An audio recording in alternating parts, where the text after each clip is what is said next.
Good afternoon, everybody, and welcome back to another Last Epoch dev stream. As I position my camera, I'm your host, Mike. Hello. Glad to be back. Play some Last Epoch. Let's have some fun. Let's hang out. Let's relax. Welcome, welcome. We stream for charity. Charity's above my head right there. So all of the stuff that happens to come in through stream goes to there. But if you're just here to ask some questions, perfect. I'm here to answer some questions. If you'd like me to answer a question, please put at Last Epoch Game before it in chat. Or just, I think, at Last Epoch if you're watching on YouTube, because you should be streaming on both now. I'll be happy to answer it. Do my best. See what I can get for you. We are hopping back in, doing some empowered monoliths. Just barely into empowered. I haven't done much. I haven't touched much of the character here. I went through and cleansed my stash a bit. I just switched over from net to smoke bomb. That's what I was using before. That was kind of a failed experiment. So we're re-leveling that skill. It's, as you can see, it's already leveling up very quickly. This is an interesting topic, actually, that we've been talking a lot about lately, is respeccing in general for characters. So there's a few different there's different types of respeccing that you go through as a character, different reasons for that respec to happen, different points along your character's progression, how difficult it is for different parts of it along those points, and you know, like, when do we want it to be difficult? When do we want it to be easy? When do we want to encourage experimentation? All that sort of stuff. And so we've really been doing a deep dive on respecking patterns in throughout the game at just like every point. And I think there's gonna be some really positive changes. It started as a change from like a UI perspective, because there's also some UI changes there too that we're looking at. It's gonna take a little bit for that to actually finish up fully, but it's a hot button topic for us right now.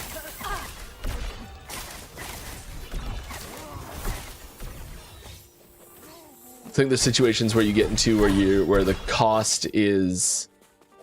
I think we would two situations that are problematic. One where you have way too much access to the resource and the cost is trivial at a time that we want you to be less experimental, and then the cost being too high and prohibitively expensive when we want you to be experimental. So it's sort of like it's problems on both ends, and we kind of need to fix that.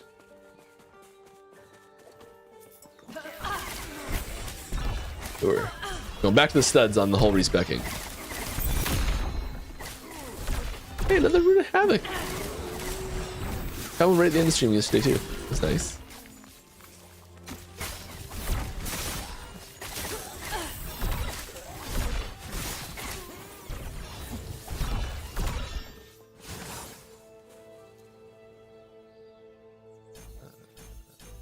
this. Finish this off.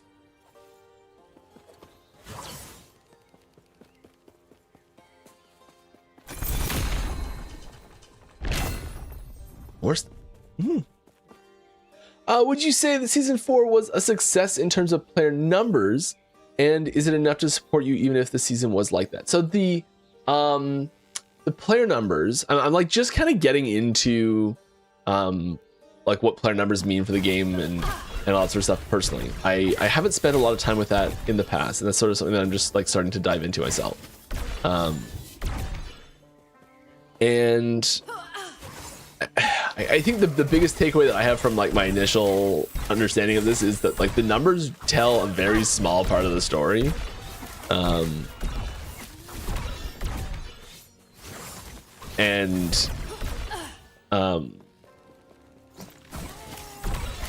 mean, so like we always want to have, you know, I think it's natural for you to want to have a bigger season than the last one, sort of thing. Each season, and like try to improve upon it, sort of thing. And one way to improve upon it is have more people playing it. I think we're seeing fewer people playing this season, but I think the sentiment around those people playing is higher, which I think is a really positive thing, and I think it bodes well for the future. I'm very confident in the roadmap plan we have internally for future seasons. There's quite a few of them planned out.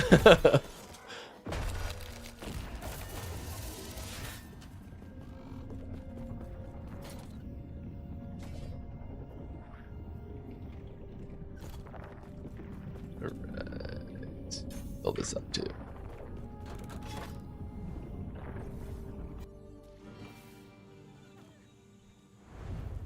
Are you more likely to consider community ideas if they're made visually? No. Not sure what you mean by visually. Well, maybe, depends. I think if they're done, I think the quality of it is most important. If I see ideas that are like, okay,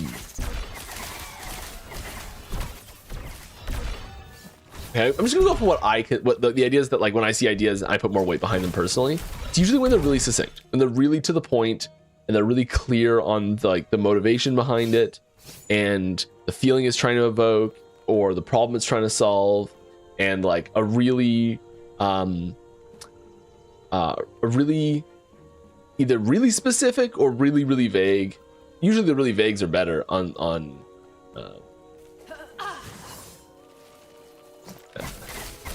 I think if the more narrow the suggestion is, the more specific it can be.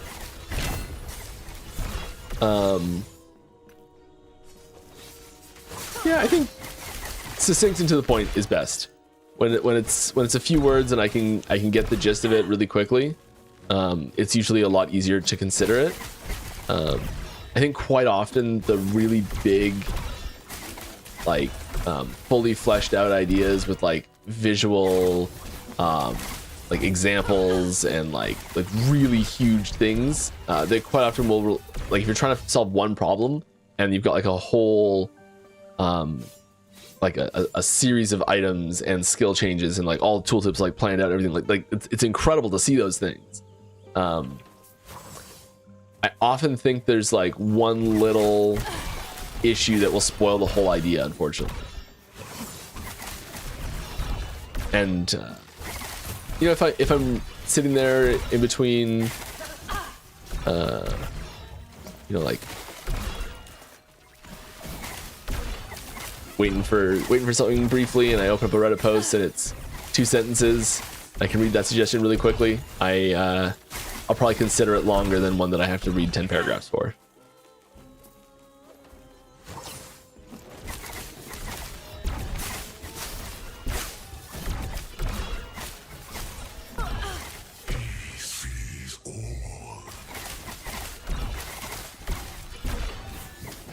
Visually might help in some. I guess I'm kind of just thinking about this as I'm talking about it. So visually might help if it's a really quick way to get the information across.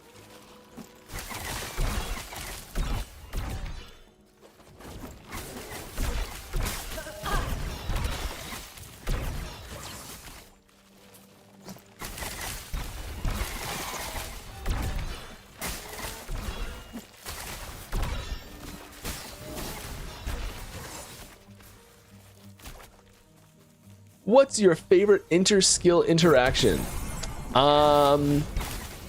Acceleration gate on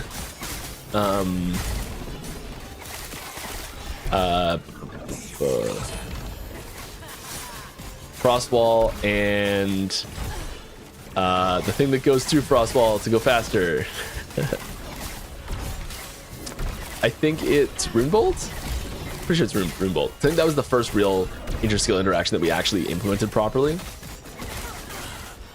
And I used to play Jace back in the day.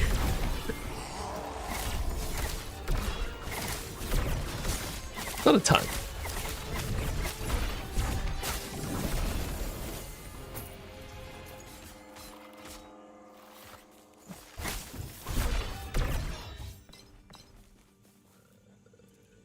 Okay. Any plans not to cap item skill stacks similar to the Eye of Reen or Warrior Fury? No, because it ruins. To try more to go higher with more unique techniques. So I think this is like when there's a cap on the number of times something can trigger. It's usually because if it would go too high in a situation where like put 5 players of this or 4 players of the same class using the same spec, using the same weapon in the same room, and see how many times it's triggering per second. And see what starts happening. If there's a performance issue that happens in that scenario, that limit is there for keep the game functional reasons. If it is, there's other situations where it's just becomes so powerful that it has to be there, or else it's just a completely one note thing.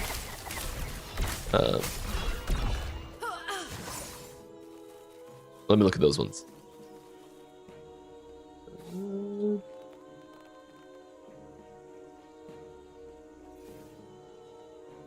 I don't know what. Warrior Fury. Warrior's Fury? Yeah, Warrior's Fury. Warrior's Fury. For each second you continuously spin, Warpath deals more damage, multiplicative to the modifiers, and has increased area but costs additional mana per second. These effects will stop scaling after a duration. Yeah.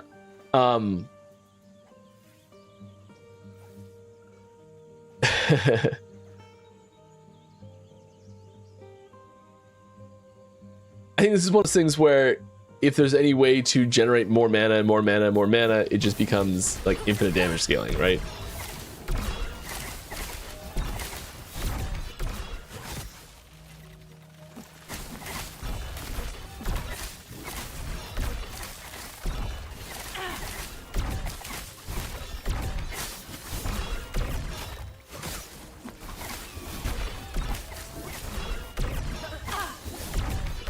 I think as soon as we take that limit off of there, the like the mana scaling has to be the limiter for it.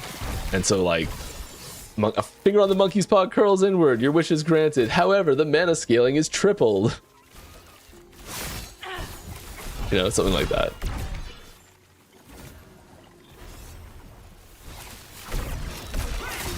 And then it just becomes a dead node.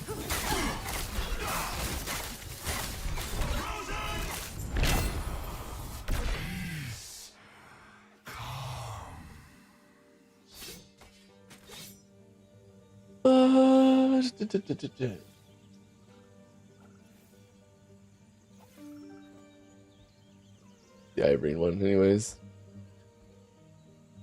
Oh, it's just the maximum number of triggers per second.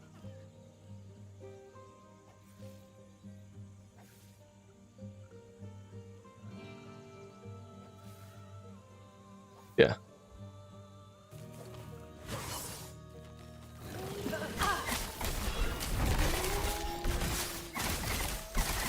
I think setting an upper limit on these things is important for balance reasons. If you're not going to set an upper limit on them with, if we're going to leave them wide open and just like say we take the limits off all these types of nodes, then the limit has to become the number that's scaling per stack, and we have to look at that with perfect gear. So we're like, what's the most that you could possibly do with this, and then balance it based on that. So everyone who's sitting at like just like medium gear, suddenly the item becomes not really that interesting. Is that better? I don't know.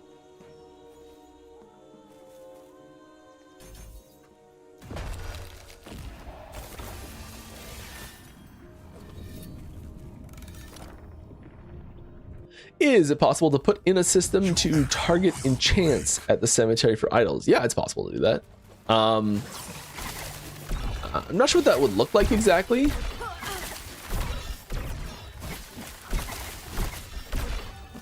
But it is possible. I know nothing like that's being worked on right now or anything like that. But like, if you've got something like that that you want to see, yeah, like drop it in the suggestions channel. Maybe there's like some way you can like block out specific enchants. That might be cool. Like you could pay the Weaver to remove enchants from the pool or something like that.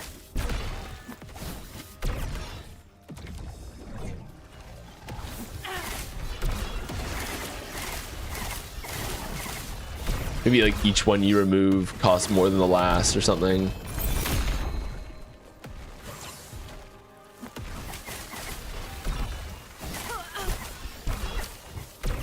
Might be a neat way to expand the system in the future. And like, can you explain why Necromancer needs to summon one at a time her minions to get them at max summons, while Beastmaster can just do that with one press of his minion skill? Well, there are nodes in Necromancer that do mass summon minions. Those were first, I'm pretty sure.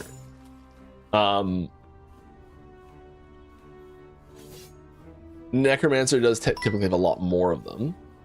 Ooh, let's turn those notifications off.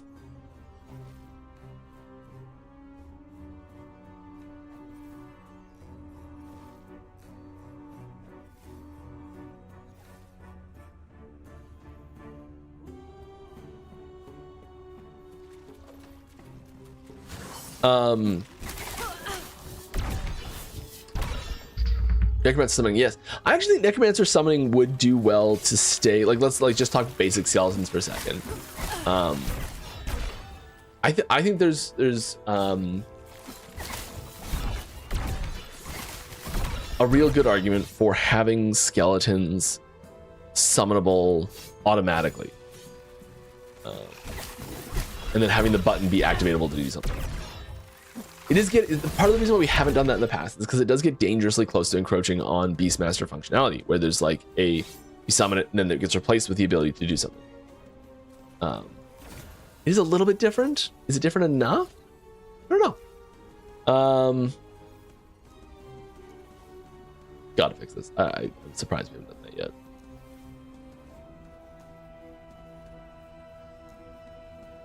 If I close this, does it close? Yeah, it does.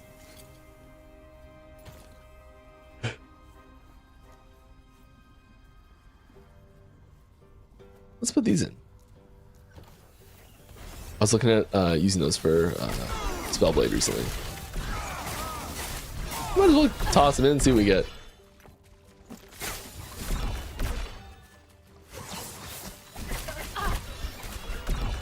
I might spin up a Spellblade or possibly a Void Knight this season.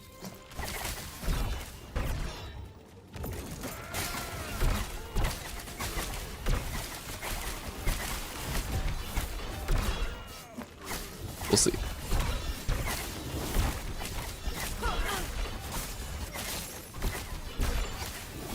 I think there's definitely room to explore alternate summoning methods for Necromancer. And one of them that I'd like to see is I'd like to take a look at anyways is once the ability's on your bar, they auto summon. I think it would give you more time to be able to use like your action economy to like actually use them as fodder for things. One of the things we've always wanted to have, one of the reasons why you do manually summon them is because as a Necromancer, one of the core like gameplay mechanics is like as a character, like the core fantasy is raising the dead, summoning these minions. And if you're not actively taking actions to do that at any time, it feels like you're not actually doing the thing that your character is based around, right? Like you're not taking the actions of summoning minions. You're just kind of a minion commander, right? And so that's one of the main reasons why we have abilities like Summon Wraith and Summon Volatile Zombie is because those are things that you can spam to actively be taking part in the action that is your character's core fantasy. But I'm not sure that you need to also attach like summoning skeletons over and over to do that. All right, mana regen often feels kind of lackluster and not a viable strategy for regenerating mana. I feel the issue is there's no way to boost your base mana regen. I know you don't want mana to be solved so easily, but I feel like there could be a happy medium. Yeah, I can see that. I mean, I think we've you know, there's a lot. How do I say this? There's a lot of nodes. I keep restarting here in my head. Sorry. A lot of the nodes that have more damage on them, we or like spawn more things, do more stuff. We do a lot of the balancing based on mana, and we kind of leave that tipping point of where's my mana sustain up to the player. How much do I invest my gear in mana regeneration? How much do I invest my skills in mana recovery? How much do I invest my skills in mana spending? We try and make that as freeform as possible, and I think there's I think doing stuff is more fun than regenerating mana for most players, and so there's a real tendency to just be like, node does stuff, yes. Node regenerate mana, I mean, fine, I guess if I have to, I'll take the minimum. And I think that's very natural to do.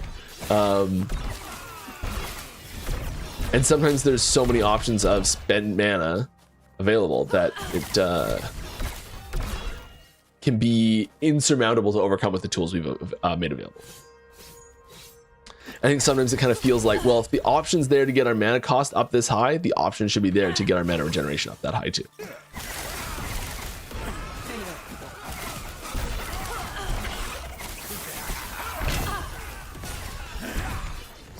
Oops.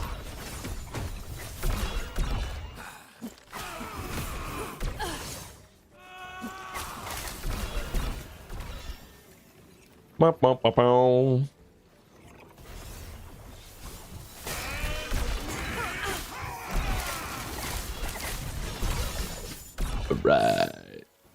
Hey Mike, hello. When you hover over a skill that a minion uses, it will show a tooltip for it with a wrong estimated DPS. Yes. That's based off of you, the player. Yes. Where? Oh, something just dropped. This moment. That. That's weird.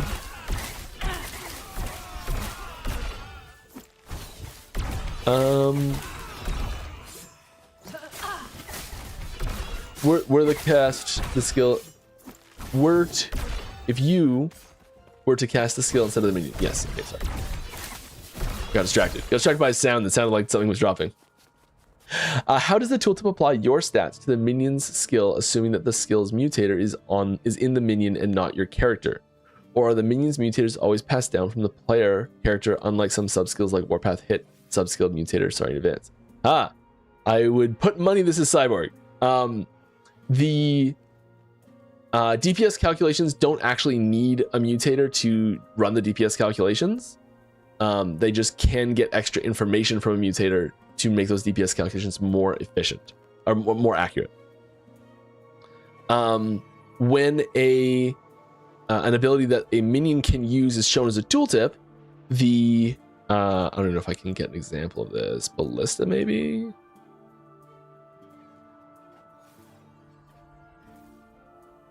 Harpoon? Where's Harpoon? You gonna show me anything? Any of these have it? None of these have it.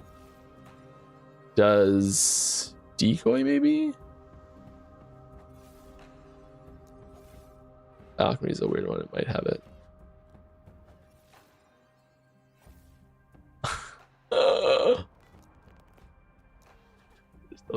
There it is. Yeah, I thought this is why I went here first. I thought this was it, and it didn't show up, and I was just holding the wrong button like an idiot. Okay, so yes, this is showing the player's stats for this skill. There is no explosives mutator on the player. When the ballista gets created, the ballista minion has an explosives mutator on it, or the adapter adds it to the to the minion if it doesn't have it. Yes, there's adapters.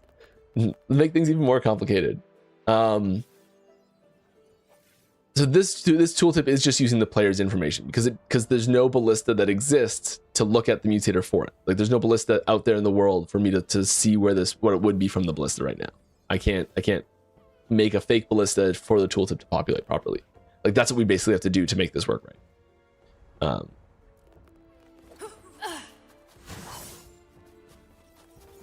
The best thing that minion ability tooltips are good for is for looking at tags, basically, and it's just the base versions of them too, unfortunately, because changes from the skill trees aren't applied to it. It's just the base version that's sitting in the database. So it should be the same information that you'd see if you were to go on to a third-party site like Bot Tools. They'll have the same information there.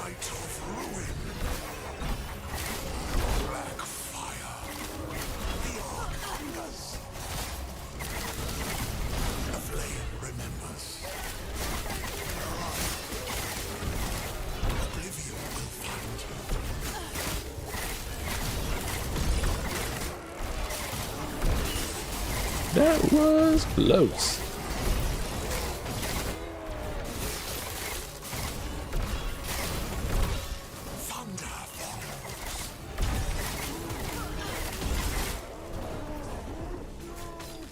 Checks out. Checks out. We're gonna switch this. I don't know, that multi-shot, that's what we're using, I guess. Never gonna use it. Smoke one there too. Or do both decoys?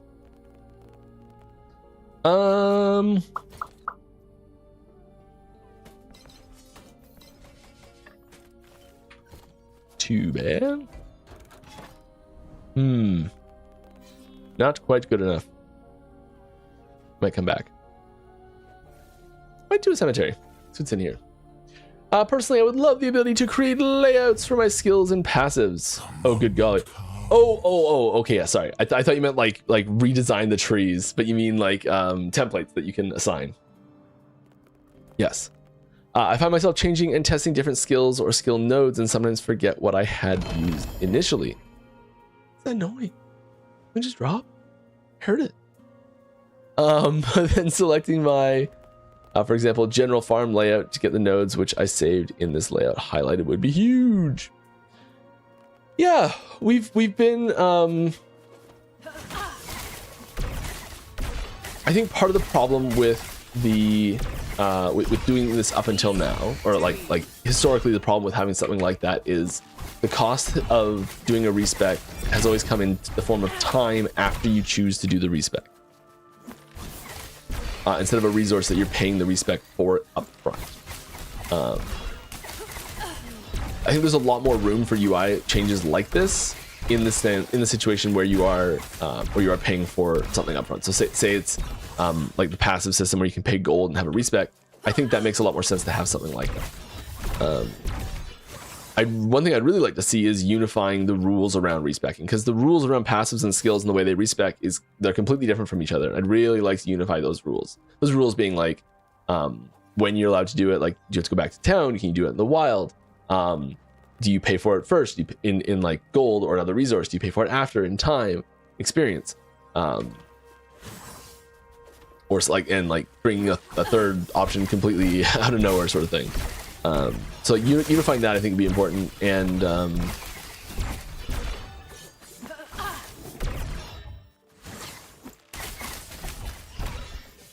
I think if we were to make that cost an upfront cost instead of a work it off cost, we'd be able to do something like that a lot more likely. And I know we haven't actually talked about putting something like that in, but give you a little more idea of why we haven't done it or what we need to do to potentially do it. All right, are there plans even in the far future for introducing a flicker strike equivalent skill where I can hold down the button and teleport erratically across the map, perhaps requiring a lot of investment to bring online?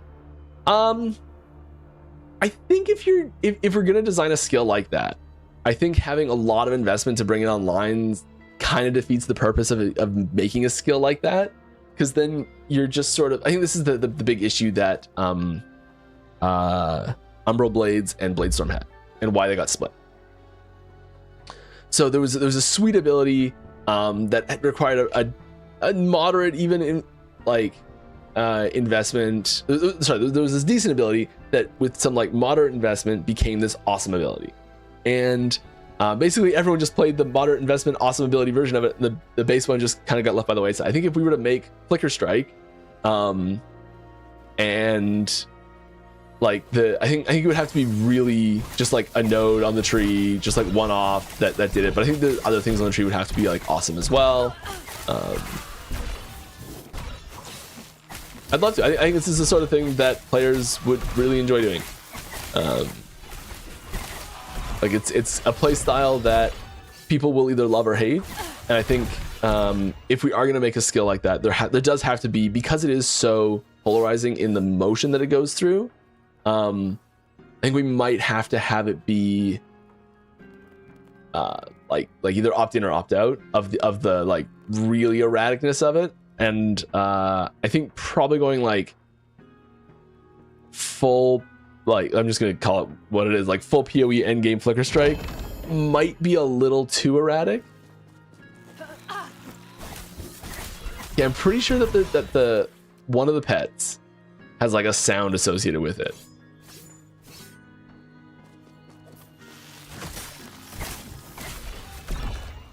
But I'd love to do Flicker Strike, not Flicker Strike, you know? I'm on board. Let's do it. Have some fun. I think that's one thing that we're really leaning into right now is like, let's just put some fun stuff in the game, you know? Let's just do stuff that's fun. I think Flicker Strike's fun. Go put it in the suggestion channel. Maybe we'll do it. Good evening, Mike. I have a question around ailments. How do you feel about abilities to consume ailment stacks to do alternative damage effects? Yeah, we've got a few of these, and we've just changed some tech to allow us to do this a little bit differently. Consuming, there's different types of stacks. There's different ailments apply stacks differently depending on if they are like fixed duration or damaging or not, or there's a few other things in the background on how they apply their the stacks. And so cleansing and consuming ailments in different ways was not always functional. So we did just change how some ailment cleansing and consuming works. So I'd love to see more stuff like this, because we have much more freedom in this category now. Mostly around cleansing is the big thing, where you can like partially cleanse, where you like cleanse half of them or cleanse random ones, things like that we could never do before. And we still don't quite have full freedom there, but a lot better than before. An example of this can be, I'll read the rest of the question. An example of this can be found in LE in Swarm Strike, where it consumes all bleed stacks to buff up Swarm Strike. I personally love, I assume, or like when games allow one thing to be changed into another to create new interactions. Yes, I do think this is a cool idea. There's a few of these that I know have been approved from design, and I've implemented a couple of these recently. Probably won't see them for a while, but yes, things like this are on the list. Glad you like them. That the secret passageway on the tomb.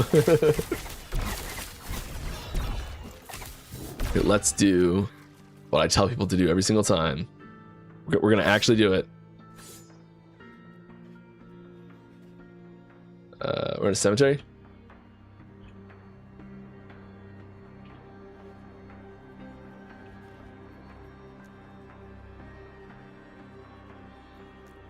Done.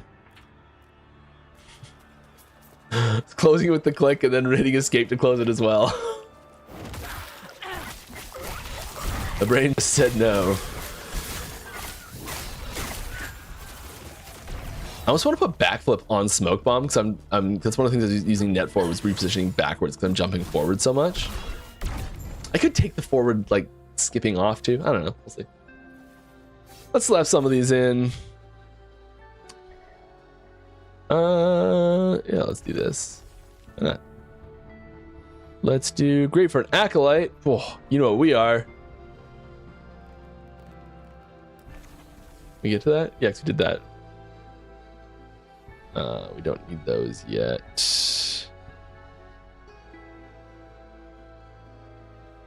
I kind of want to wait for this. Don't think we're ready for this. We might be. Okay, that sound, like, I know I heard it that time.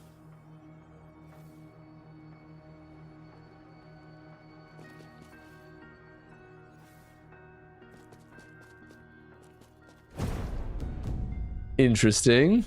Interesting. Do we have any idols to corrupt? We probably do. I just, like, haven't organized them, unfortunately.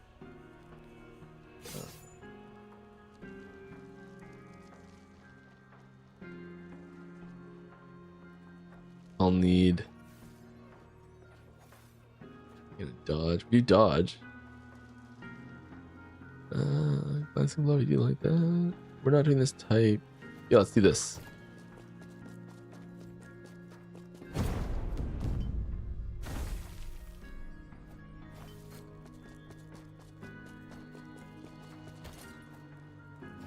Okay, we're just gonna hang out.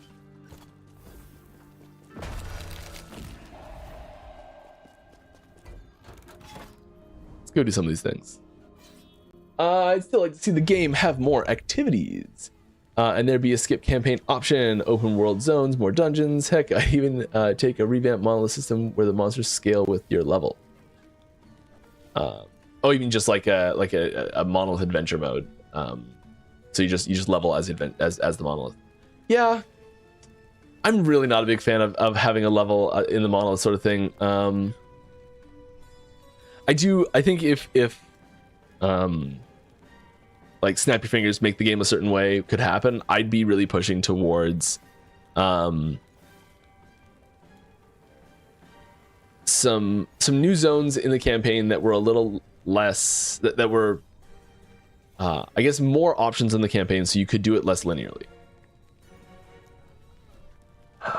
It was a great example. I was looking at this recently. I can't remember where it was though. There's so many zones that are like, just go down this pathway to the end of the zone trail and then go back to town. Go down this pathway to into the zone trail and back to town.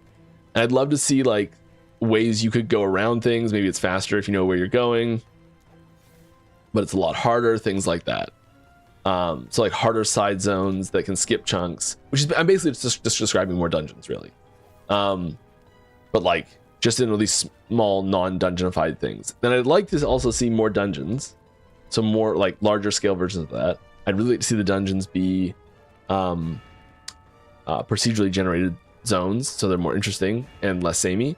I'd love to see the tier 1 versions of the dungeons not cost keys and not just not grant the bonus at the end, sort of thing, or like a really diminished version of the bonus. So like maybe like tier 1. The Temporal Sanctum is the easiest one to look at because it's what everyone knows the best. And just like tier 1 Temporal Sanctum doesn't let you imprint an exalted affix onto a unique. Tier 2 doesn't give you the guaranteed 1 slam anymore, but tier 2 starts giving you the guaranteed 1 slam or something like that. And tier 1 no longer costs a key. So just kind of like shift everything up a little bit. Or add a new tier below it and make that one just not cost a key and not give the bonus. Something where it is where you can do it in the campaign without having to backtrack at all.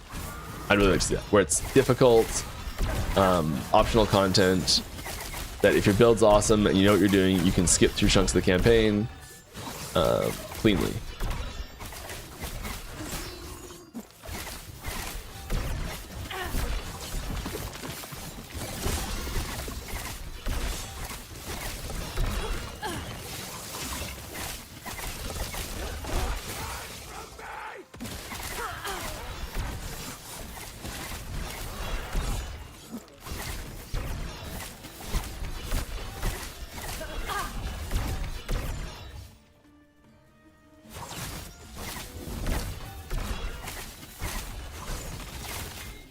Ooh. Not today.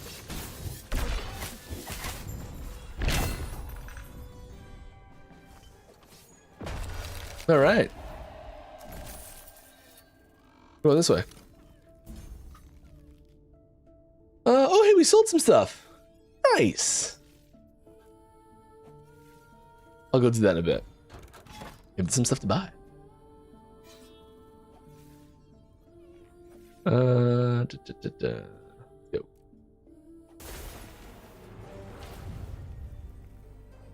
All right. Have we gotten closer to the LETCG and have a game within a game? Oh my god. I would like making a card game inside Last Epoch is the like I don't know, the final frontier for me. I want to do it so bad. If it never happens, I've got like 4 different TCG like in-game card game idea concepts that one day it'll be like 20 years from now I'll be like, I've got something for this. I was digging through a filing cabinet by the way. And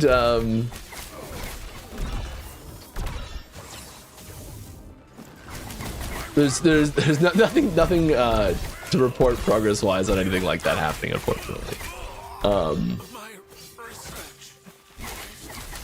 I have no idea if we'll ever actually put one inside of Last Epoch itself, but like I'd so love to.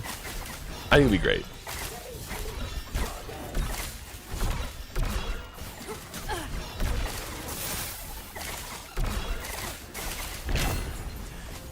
Ring. Not a good ring. Fine ring.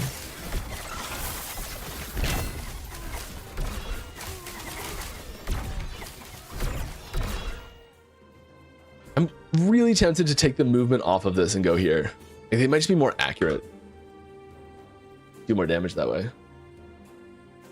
All right. Will you be adding an option in to the loot filter to enlarge text and to customize color in that square around letters, so the label of item looks more full? Like example, how corrupted item label look like. One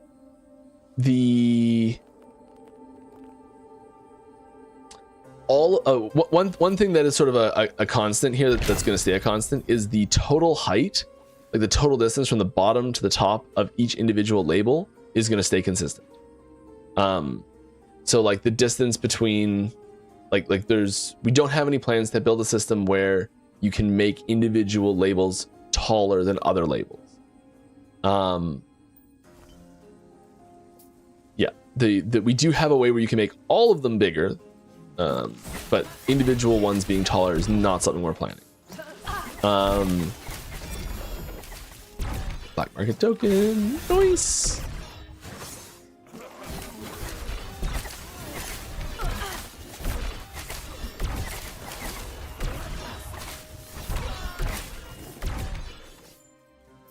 I almost said something that people would have been like, I wouldn't have been able to explain, and everyone would have been like, this is a dumb idea. I'm like, I wish I could explain it. So I'm just like, that. Don't even know why I said that, but we are, I think the tokens in general need to look at, in the problem they're solving might not need to be solved.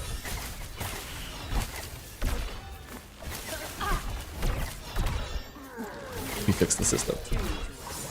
The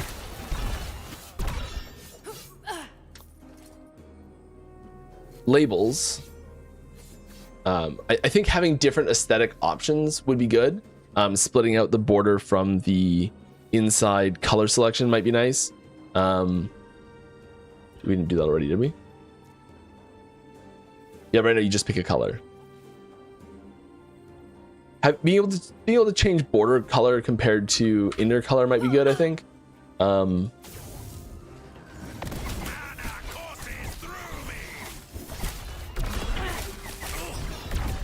But changing the size is not something we're planning.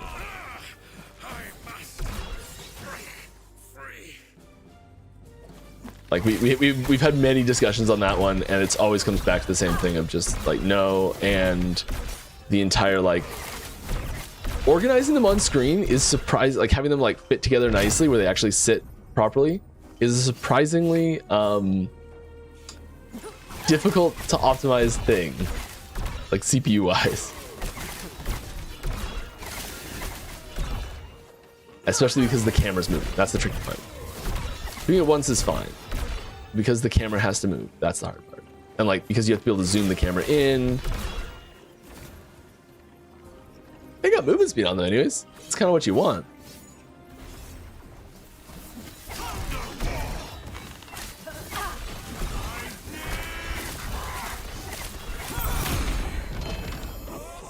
All right.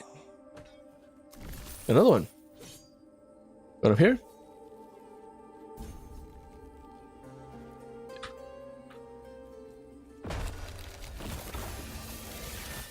Nice. All right. Any plans to go back to old specific fire aura item nodes and increase them like the more general affixes? Like Ignivars or Disintegrate nodes? Like any change, like, are you asking if we're planning on taking Fire Aura and turning it into a skill that sits in the skills panel and has its own skill tree? No, we're not planning that. It becomes a numb-locked ability on your bar instantly. Or else it either becomes a numb-locked ability on your bar or it becomes unplayed. One of those two things, every single time.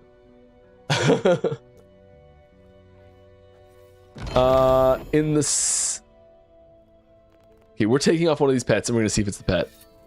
Because this is driving me bonkers. I think it's this one. Who do we want instead? Let's do Nigel. I always like Nigel. Yeah.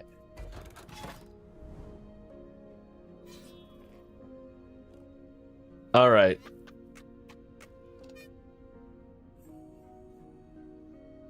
In the Season 4 patch notes, I noticed you limited the max number of Blood Specters to 13, but gave them an innate large, more damage boost. I looked back at some old footage of the build from the beta, and you rarely got more than 13 outside of using the zombie affix, which is now gone.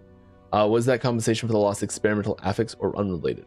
I don't know off the top of my head, but I would say it's probably related. It may have also just been like, hey, it's not strong. Okay, it wasn't that one.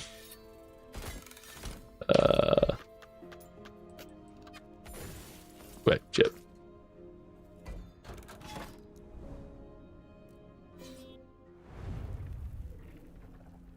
There's a good chance it's related.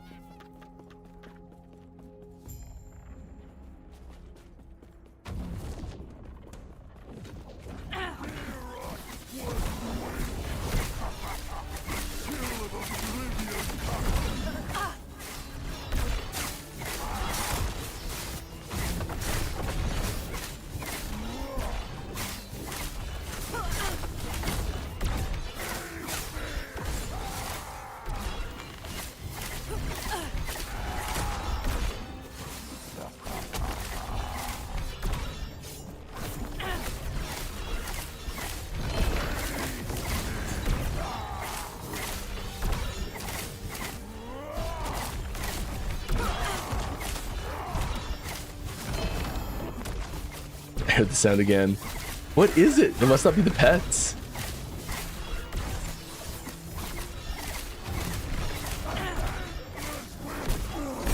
I'm not crazy, right? That is happening? It's a thing.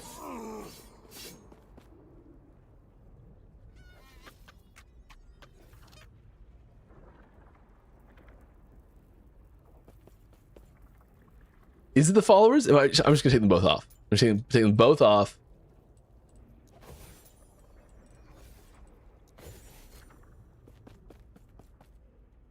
Oh, it's the follower sound on Twitch. Oh my god.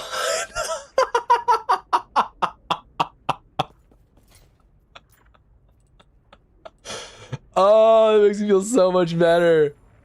Oh, okay, we're good. Oh, Mike's losing his mind. Mike's losing his mind.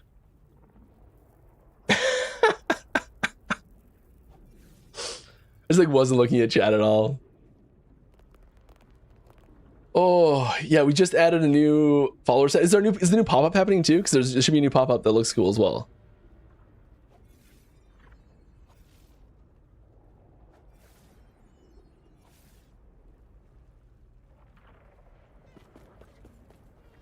Yeah, it's happening. Sweet. Sweet. All right. Good. Yeah, it's all good. We figured it out. All on my own. I totally know what's going on. Whew.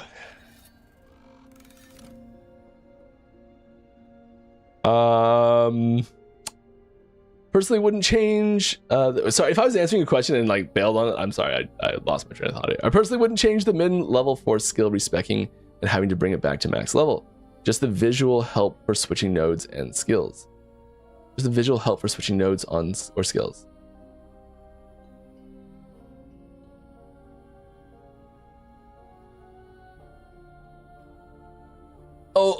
Like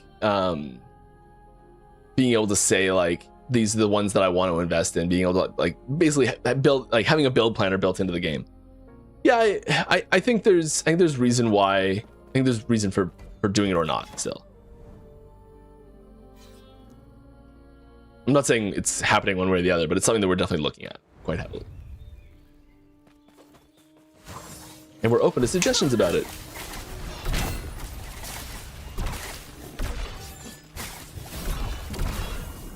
Fireball.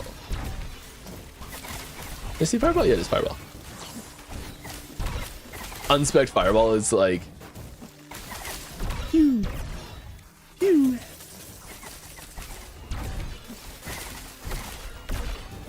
I find it really funny the difference between an like a fireball, especially an unspec fireball, and like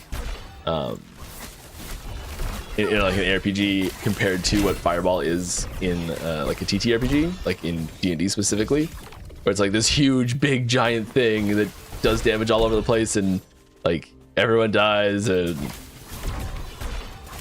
but here we're like one fireball, pew pew.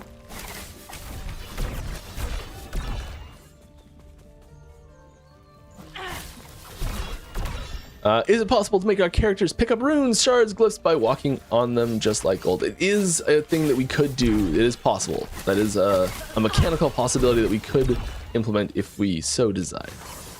I think one of the key things behind this, like, suggestion in disguise is that it's like when I see a bunch of shards drop behind me or crafting materials drop behind me, I feel like I'm wasting time going back to pick them up. I think that's that's what I hear when I see things like that. And I could be wrong, but I think that's what it like boils down to really. And so yeah, one option could be to make them auto pick up, but then you're still having to go back and get them, right? I think you lose that like intentionality of like I'm picking something up, something dropped cool, and hey, I got it. It's just this sort of like resource that's flowing into your character. Great. And I'd much rather it be actually just a resource that flowed into your character instead of being something that you had to go pick up. And I think when we had 100 affixes or 200 affixes, and now we have what, like 1,000 affixes or something ridiculous. I think there's like 1,200 now. I think having them be shards in general makes less sense than it used to. So I'm more interested in restructuring how the crafting system works with shards. Than changing that personally. So I'd rather see like, hey, a natural beer, we're not even wearing the belt. I'd rather see where you're like picking up, where there's like a rune or two dropping every once in a while, and you're going and picking those up, and like you're like, sweet, I got one of those, instead of like having to go pick up shards all the time, sort of thing. But still having the same functionality that you have now, because frankly, once you get to endgame, you're almost never like you're kind of just picking up shards so that you just like you pick up all the shards so that you have the ones you need when you need them. And then if you come across one that you happen to need a lot of, you're often like setting a rule in your filter to like drop to find the items so that you can specifically shadow that that individual node, that individual affix, so that you can get lots of them. And it's usually on the rare ones, and the common ones especially. Like by the time you're in endgame, you don't care at all about them, and you're just sort of picking them up as an obligation. You're like, I guess I gotta pick them up. They're not taking up any space. Why not? And so I don't think that they're really fulfilling the role that they were fulfilling even 2 years ago.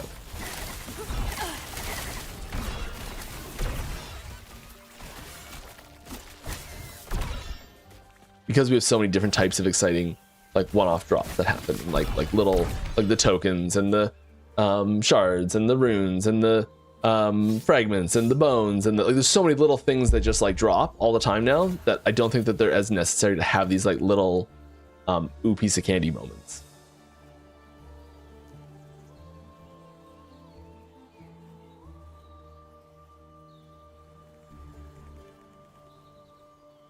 As they maybe once were. What are we gonna slap in here? I really should have these planned out better. Let's do this. This is a cool pair of boots. You can just leave it blank and maybe I'll roll something good.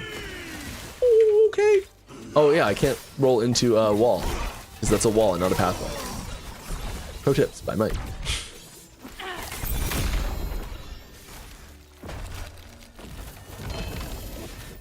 Hey, cool.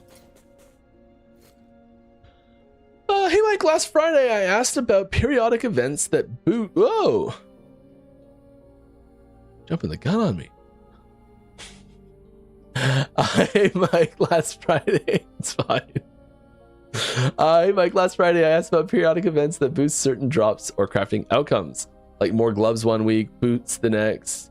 Better slam chances, etc. And you mentioned that already exists in game. Can we see this information somewhere? It would really help to know what to focus on farming each week. Like it kind of exists. There's like a dungeon reward that it goes off of. It's not global.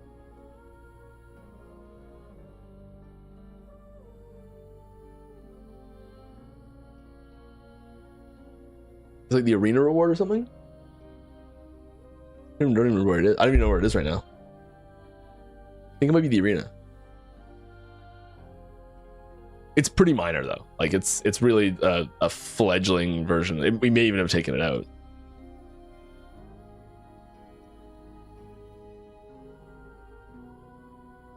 Daily dungeon modifiers I'm thinking of. It is there. Dungeon. Sweet. I progressed far enough that I can farm Uberoth quite easily. Oof, wow.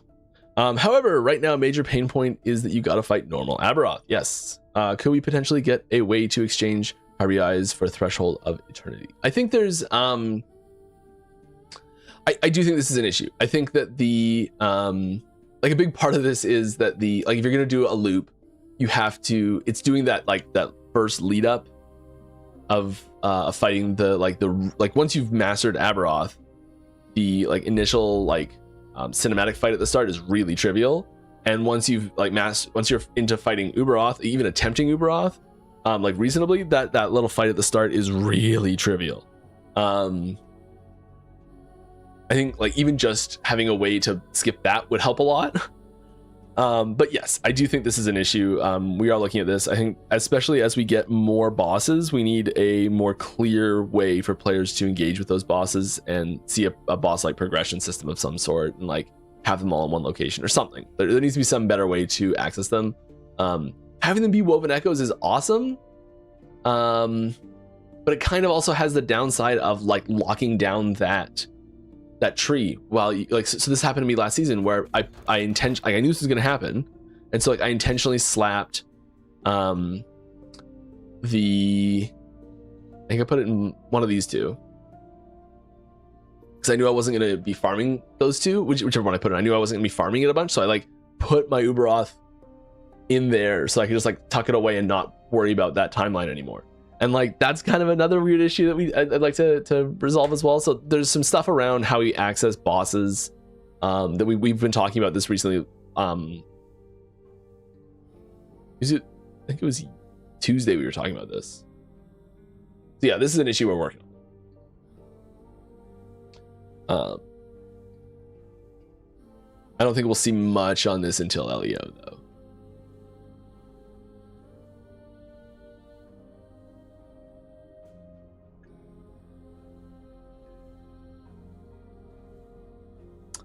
All right, I'm falling behind a little bit on questions here.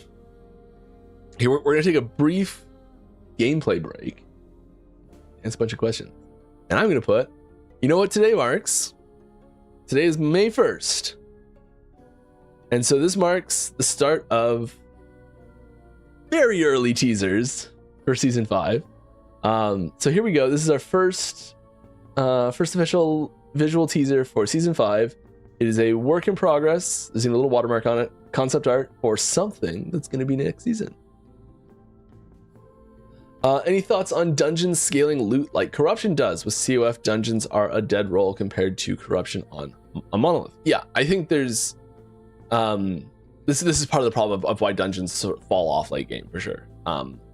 Having it like literally scale with Corruption doesn't make sense, I don't think. But having ways to scale them such that you can take on harder and harder versions of them to scale the reward from them, I think it's something that they need in order to become a fully fledged piece of the end game without just falling behind. Like it's what's supposed to, it needs something like that. Yes, I don't know if that's like getting drops from the monolith that you can like modifier pieces that go in. So like, you know how we have the should do this one, you can kind of see it. Yeah, these, wait, they're here, they're on screen, the portal charm and the scale charm. You can't see the tooltips, but having maybe other modifier items that drop from monolith. So like say you have like a high tier monolith that you're in, and you can you get some sort of drop that like supercharges the dungeon or something, or just having its own scaling system. I don't know, but yeah, I think there needs to be some way for them to scale the difficulty and rewards they give apart from just the level, because at some point they do become trivial when you're really pushing super high end stuff. Because they start to scale like early end game, or like normal monolith progression, they're scaling there and they work well, but then they just fall right off. How do you feel about adding some idle or incremental mechanics to last Epoch? For example, PoE with King's March. I think it's cool. That was one of my favorite favorite parts was having that like a town, you know? Awesome. I love that. That was fantastic.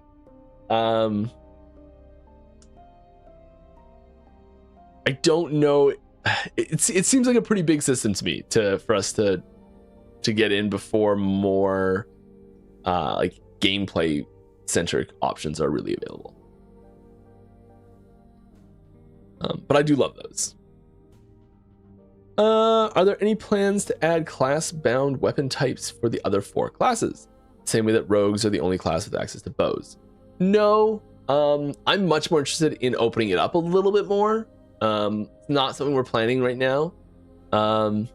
There was a time when every class had their own class locked weapon. That was definitely a thing for quite a while. And it switched to we switched to class locked helmet, chest, and relic. But originally it was going to be class locked weapons. And at one point it was even mastery locked certain subtypes of those weapons. Yeah.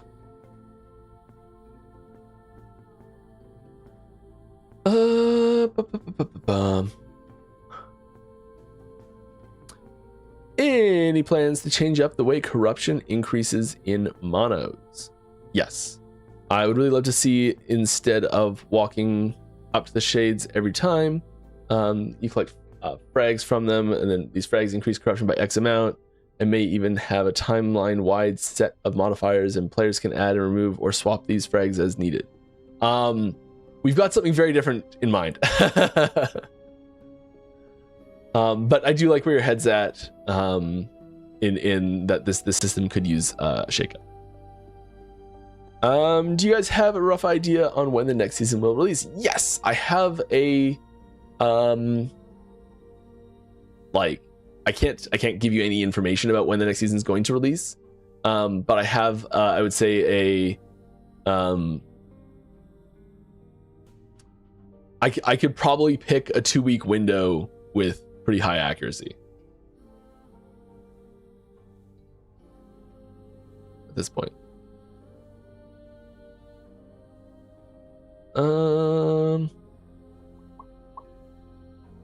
We've been doing a lot of planning pretty far. Maybe I'll say a month window. How about that? I bet I could pick which month it's going to be in. But we've been doing a lot more planning, a lot more far out planning as well.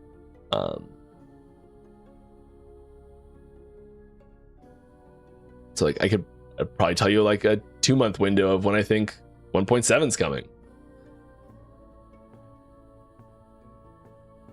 All right, what about combining different loot labels like runes times 10, shards times 7 instead of the individual ones? Yeah, I think that's another thing we've talked about for sure. Like a bag of runes sort of thing.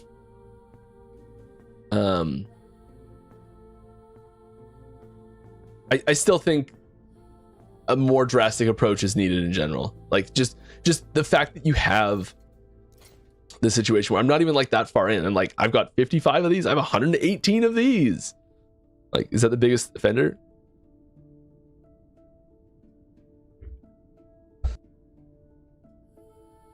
Excuse me. We're just like tail end of a cold here, and my voice is starting to give up on me. We're like halfway through. Not good.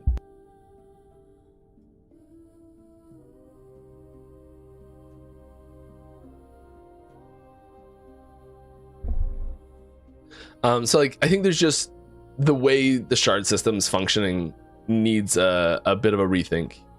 Is the scroll bar gone?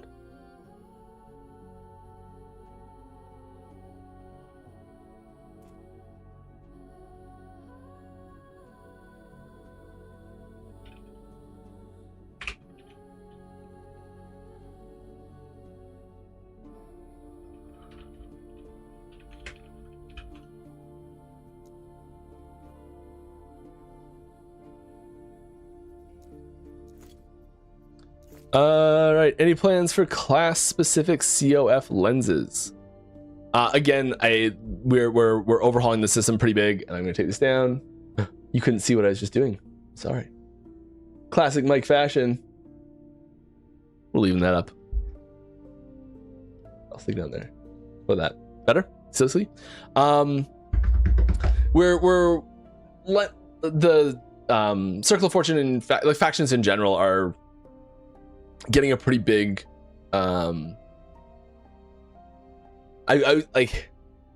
don't know which word to use is best, because I don't know how big it'll be, and I think sometimes these words carry a lot of implications on exactly what's happening, and I don't want to say a word that's like too big.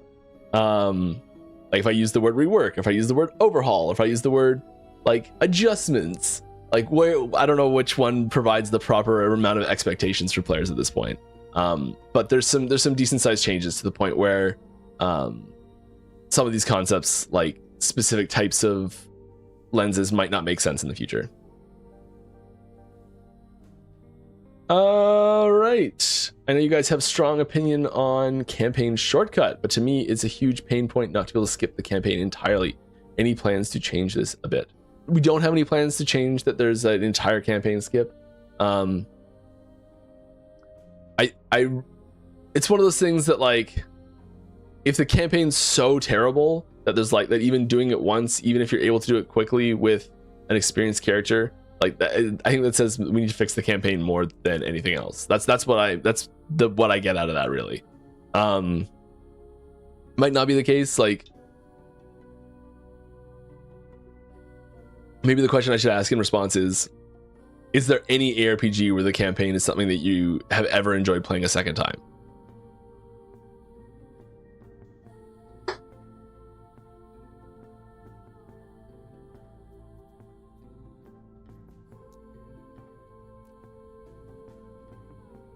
All right, are Sigils of Hope too powerful? Yes. And will it be moved behind the chain once Paladin gets his 5th skill? So it isn't mandatory on every Sentinel build. We were literally talking about this yesterday. We haven't come up to a final decision yet. Are there plans to add search functionality to the UI windows? A good example would be woven echo panel. I'd love to. Not specifically on all of them, but I do think this is something that would be very useful. Hey Mike, please tell me there's talks about unused affix shards. Sell them for new currency to buy another or trade multiple. I hate hardly ever getting any ones that I need to drop. Yeah, this is kind of what I've been talking about. I feel like this question, I'm behind on questions, so it makes sense that I'm talking about things out of order here. Yes, we're working on this. I agree there's an issue. This is one of the key things that we want to solve. Yeah.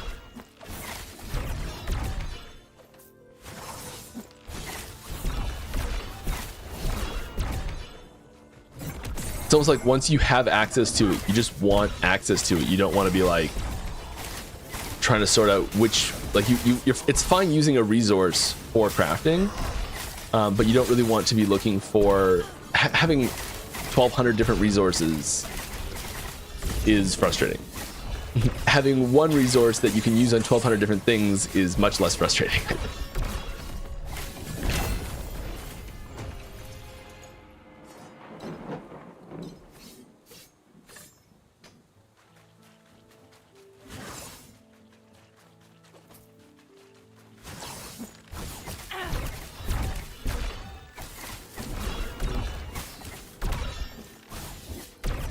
So we're working out details on what's going to happen there still, but we're looking at options.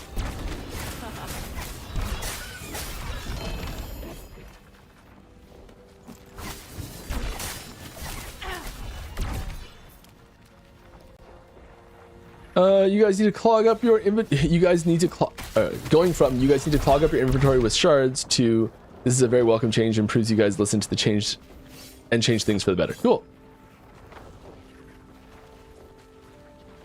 I mean, yeah, like yeah, like we put the. It's funny that the story that shards have gone on over the time. So like it started out as being like, I don't know, a lot of you probably don't ever know this, but originally shards had to be stored. There was no inventory for them. They had to be stored in your actual stash, and so people had like stash tabs for like specific shards and organizing them. And then we built this inventory here. But you still have to like manually put them in, and then we put this button here that like sent them all to that. But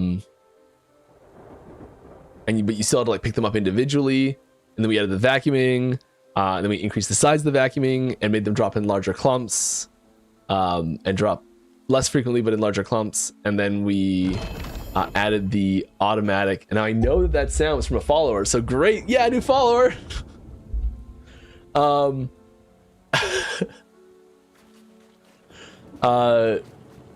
Then we changed them. Then we added the settings where they can be automatically sent to. Where's that setting?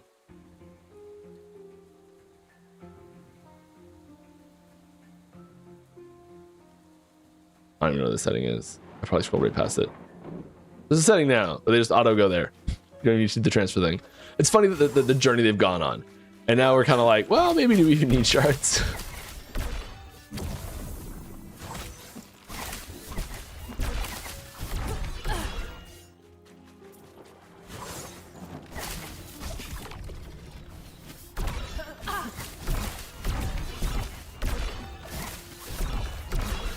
I'm gonna have to take that sound out of my loot filter entirely so that I never hear that sound as loot ever again.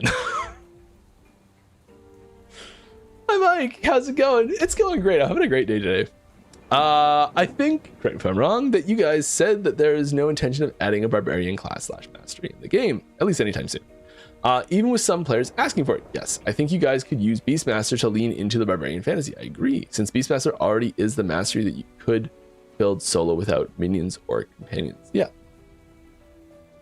I think there's so much of the barbarian fantasy in Primalist in general already that if we were going to do a barbarian, I'd want to put it. I think if we were going to do a barbarian, I'd want to put it as a mastery of Primalist, really. Because there's so much of it there. Like it's got shout, it's got cleave, it's got leap. Like those are three of the barbarian core skills that it needs, you know?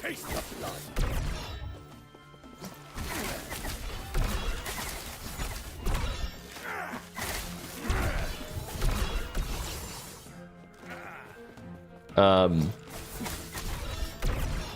got it.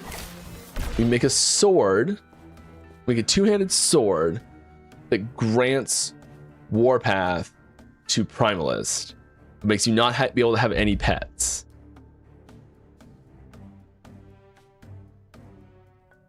I think that's just Barbarian.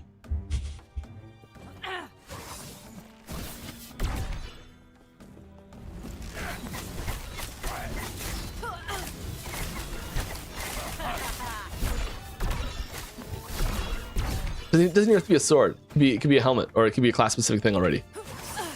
Solved. I think so. One of the main reasons why I keep saying that I don't think that we're going to do Barbarian at least anytime soon is because, like, I know what the next thing's going to be, because we've announced already that we're doing Paradox class next. And then, like, I do know that there are a couple other masteries that are significantly higher on the list than anything like Barbarian. That we're kind of like, this is going to be the next one, and we've started to like block out space for it in abilities, and we started to block out space for it in passes, and we started to block out space for it in like different niches where we're like, okay, don't do that yet, because we're going to save it for that. You know, like, so we've kind of started blocking out space for specific other masteries that we haven't been talking about yet. And so, like, unless plans change dramatically, it's just not going to be that. And part of what I'm going off of is how long it's taking to do each individual one. It takes quite a long time. And so the like, we'd have to get through those other ones first before we even considered that as an option.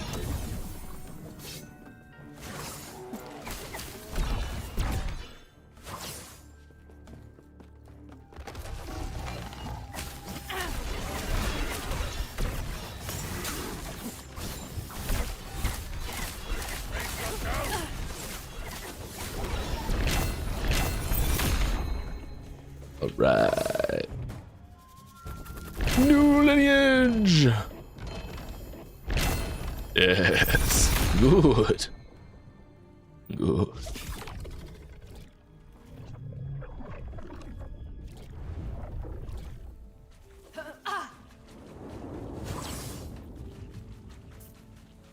Alright, wouldn't it be more cool if you made different animation for each shadow created by Shadowrend instead of each one being the same one? Yes. Animations are expensive to make.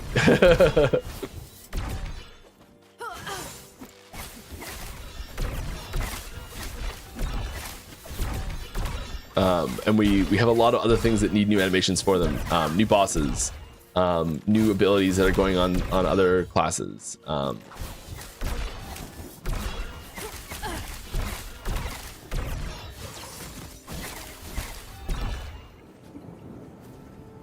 But yeah, I'd love to see, like, you know, the shadows, they all have like 2 daggers.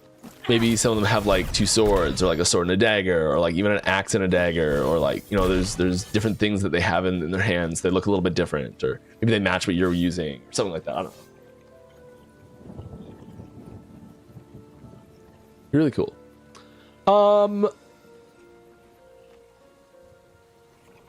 And in case you meant VFX, kind of the same answer. Any thoughts on scaling dungeon difficulty in a way similar to Corruption for the purpose of COF prophecies? I don't know if this is a follow-up on the last question, but same answer I'm going to say. Yes, please, a skip button for the cinematic intro for normal Aberoth. Yeah, I love that. We're not having great luck with that right now, are we? It's okay.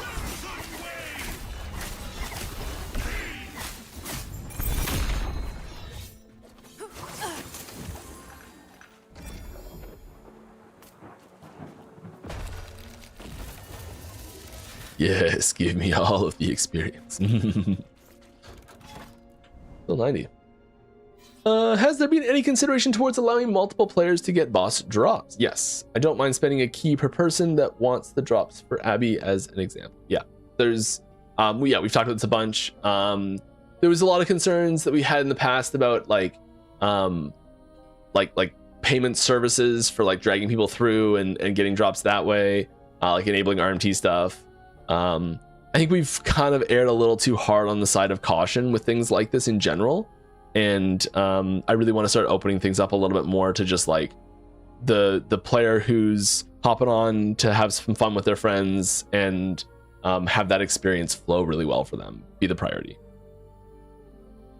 Could you please make Forge system less random, or at least remove the Forge potential cap?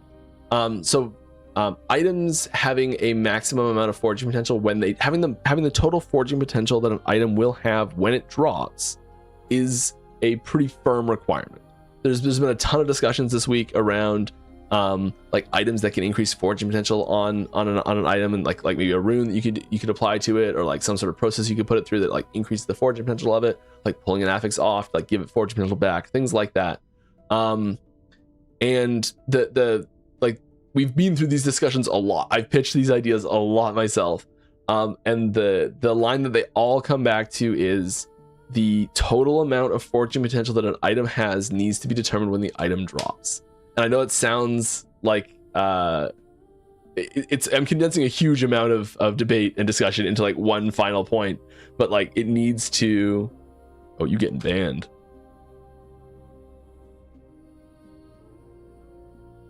Bye bye.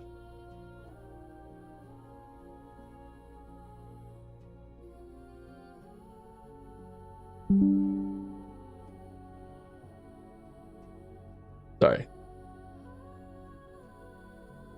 Just there we go. Anyways, I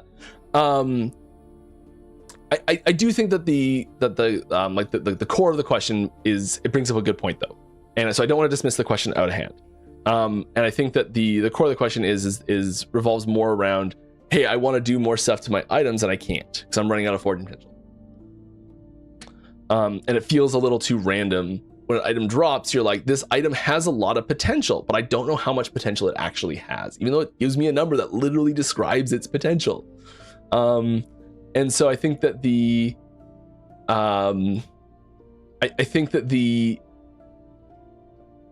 I don't know the solution here, but I do hear the issue. I do know that the solution we're not going to be looking at is an item that will increase foraging potential on an existing item already, or any system that does that, really.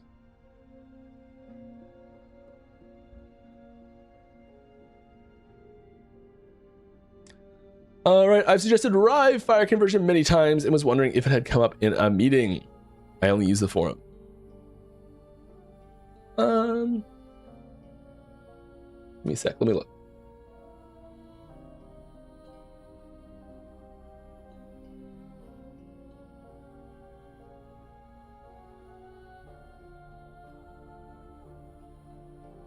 I don't see it on the list right now.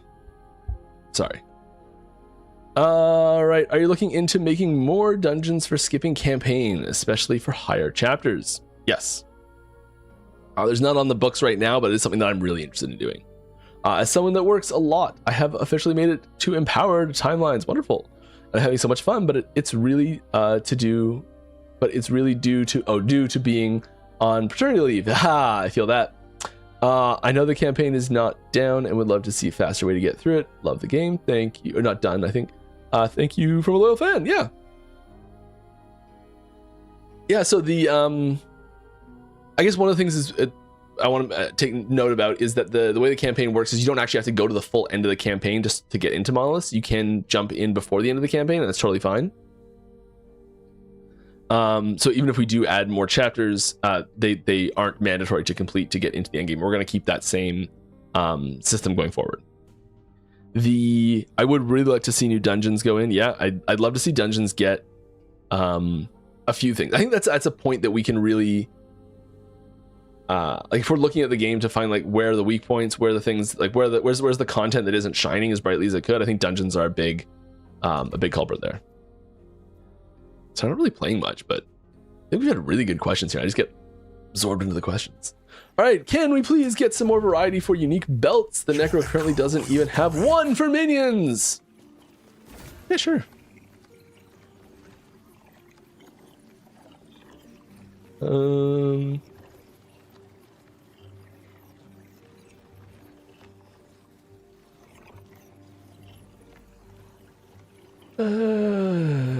Miscellaneous notes. Here we are.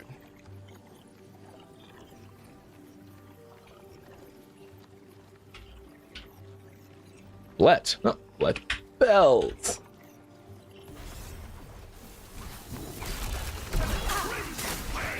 I'll see if we're like in the middle of doing some stuff right now, so I'll see if anything strikes my fancy there. No promises.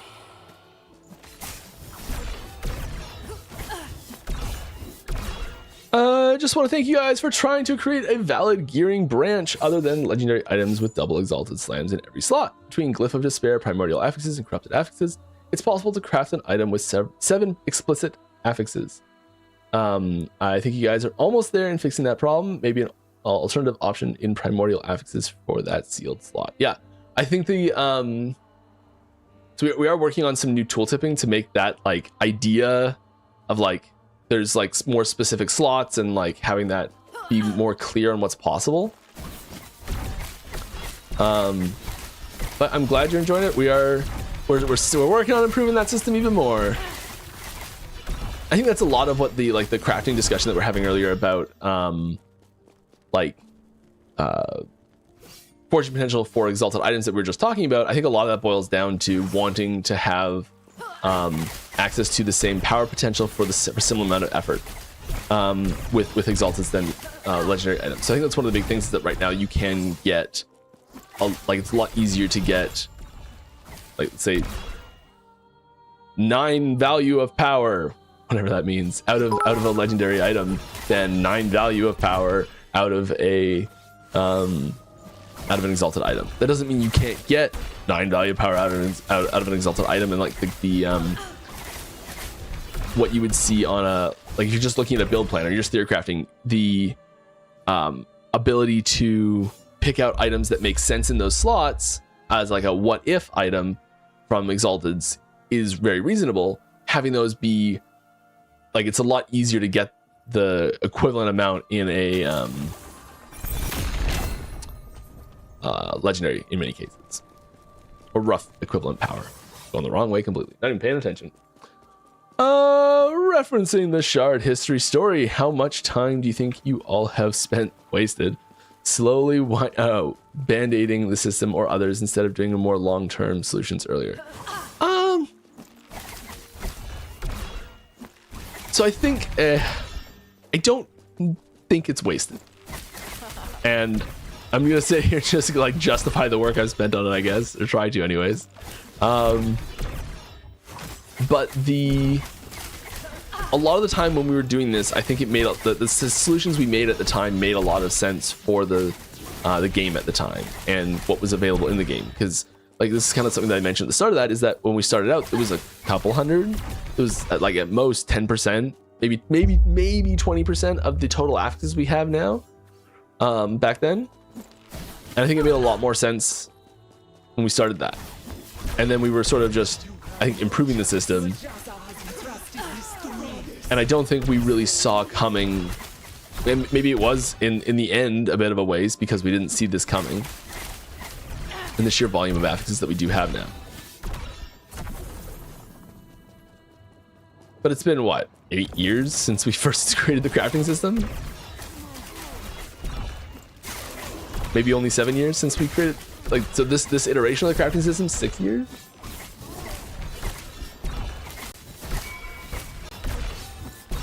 That's a bow drop. That's an imprint drop right there. Gotta be. Yep. One of them. Had to be Avalanche, right? Had to be Avalanche.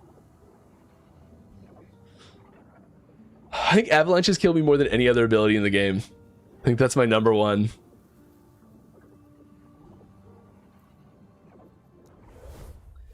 I couldn't say because it hit the time limit before about Beastmaster and Barbarian. How about put a node in Beastmaster that lets you use Rage for melee skills? I think it would solve everything. Fun fact about Rage, in Last Epoch, it is just orange mana.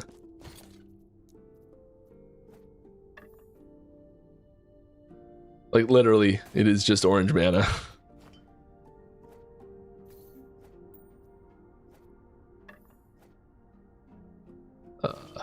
We shouldn't even be here.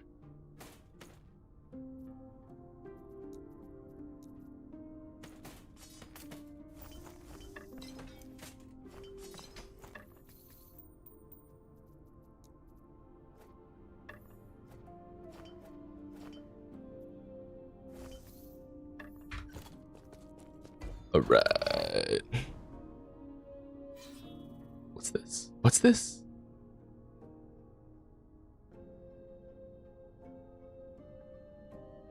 Let's go do that, I think. Should we do the boss? Let's go kill the boss. We might get a better blessing. Could happen. Are there thoughts to be able to create private leagues / leaderboards? Yeah, we've talked about this before. I'd love to do it. I think it's a great idea. I think we need a lot of infrastructure systems that we don't have yet to be able to start like actually considering this. But you know, if it's, I think it's a maybe sort of thing. I think we'd love to do it. I think it's not something we're working on right now.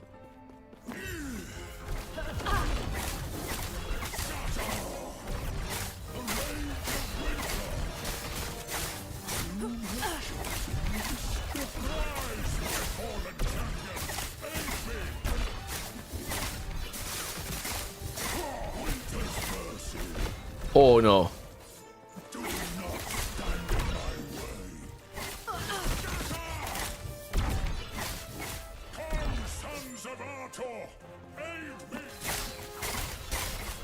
I think I can increase the corruption. I know I've died a few times, but I think I can do it.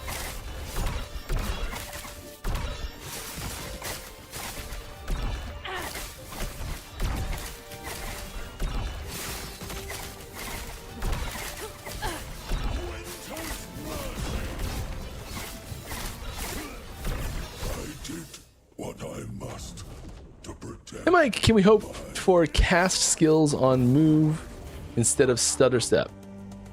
High attack speed.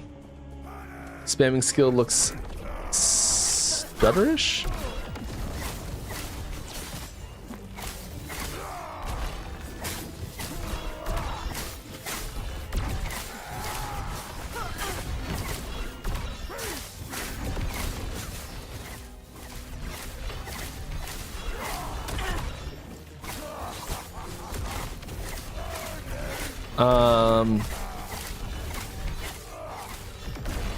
Oh, this is like instant cast speed.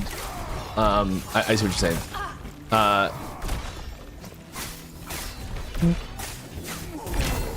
The overhaul level that we're talking about for that is not something that we're really interested in undertaking at the moment.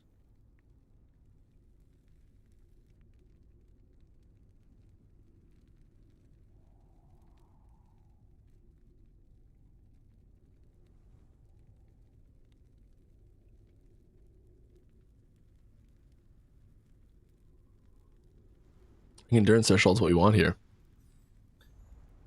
Is there anything we can use in the meantime? I mean, Fizz Res Shred does up our damage. Is endurance really helping much?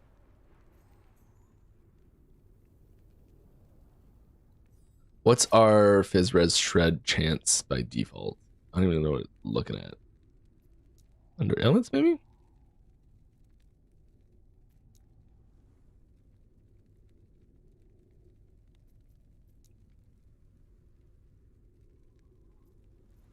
I don't know if we have it from somewhere else. Can't even look. Can't even look right now.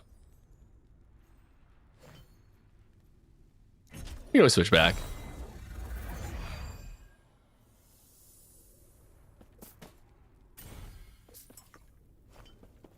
Always switch back.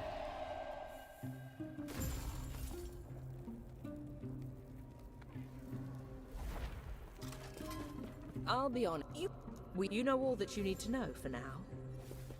Just focus on the task at hand. Was that another tier of that? Do we not have that one yet? Once you've killed a third harbinger. Oh, nice. Cool. 125 for the next one. Let's up and go for it.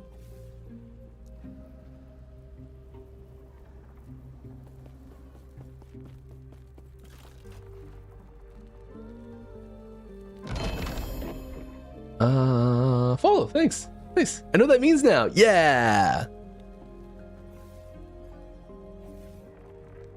All right. We haven't even done this one yet. Let's go for it.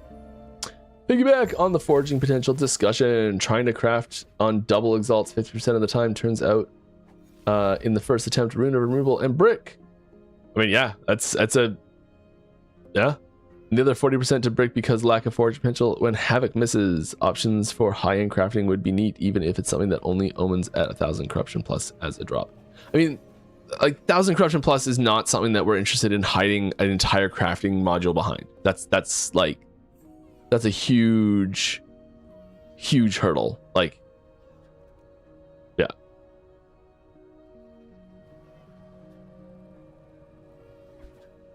Like maybe more frequently, but like fully hiding it behind that, I don't know. I'd have a tough time justifying that one.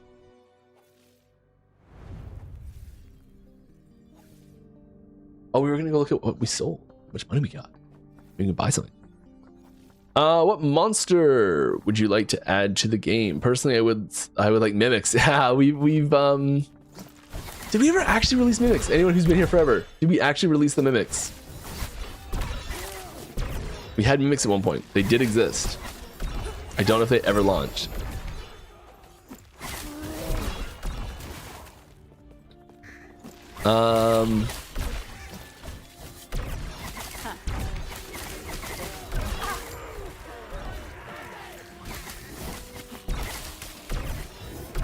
Like a snail that moves very slowly, but if it ever touches you, you die and it's immortal.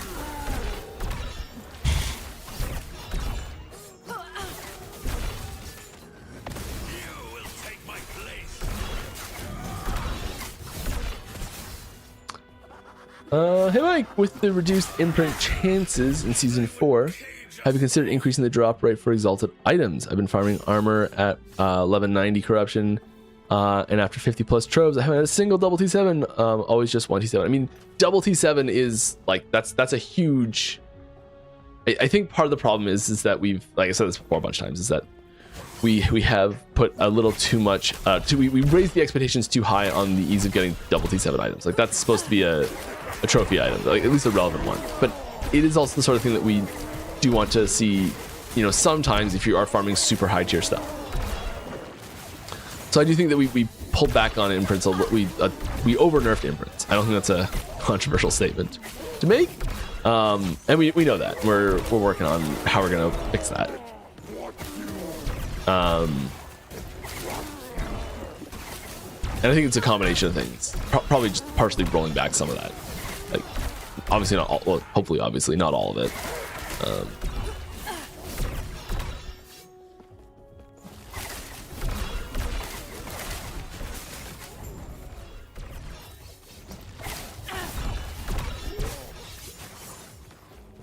Hey, double stability gain. I did not know that it did that little, like, a little note there.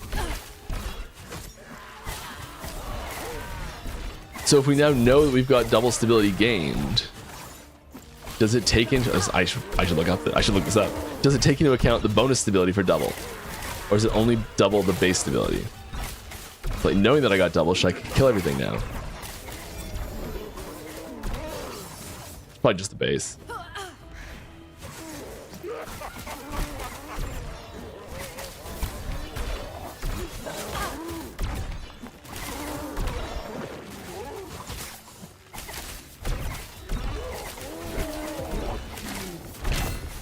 Yeah, imprints were definitely too high before. They were significantly overpowered, and we just went a little too hard with the nerf that.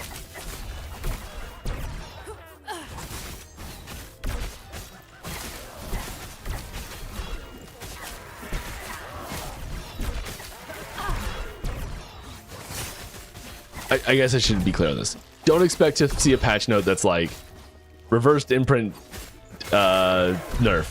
Don't expect to see that patch note.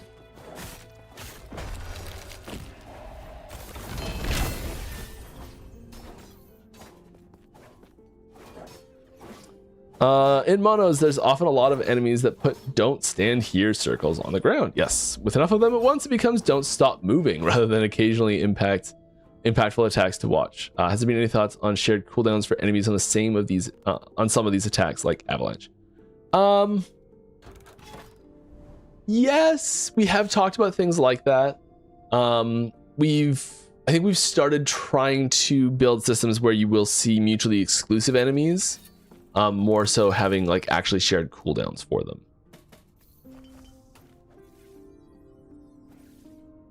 Tab's not full.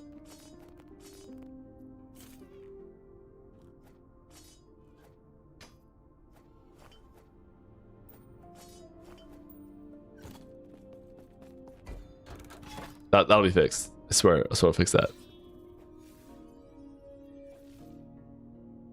Let's just run straight out. I asked about adding more dungeons for campaign skip. I know there is access to the endgame before you're done with the campaign, but I just cannot stand the quest icons. My map needs to be clear of them all. Oh. Yeah, we should have a way to either abandon quests or hide quests, like fully hide them. Just be like, no, I'm never doing this. Archive quests. There we go. Because I'm with you. I'm with you on this. This hurts my soul a little bit. You can't even see half the list. What build are you using here? I'm using, it should be linked in chat every once in a while. I don't have a link for it. That's like, I mean, here's the skeleton of it. I'll post that. It's not, I'm not following a specific guide or anything.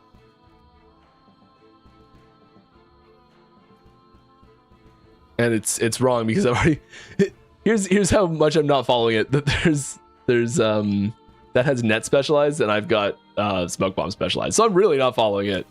And that's using like Nightbringer, which I'm gonna switch to Nightbringer. But I have this crystal wind and I corrupted it right at the end and it lost all the stuff. Oh, it's tragedy. I've got a key. Okay, do we have? I don't know if I'm strong enough to try it.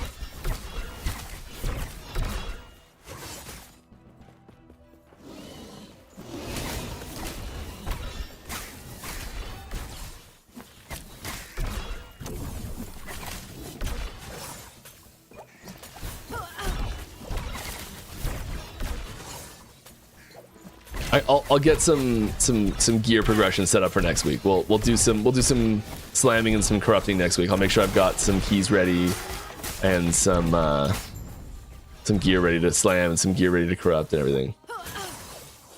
I didn't do much prep this week. Sorry. Yeah, we do have some bows that we can slap there now. Bow. No, just don't die, Mike.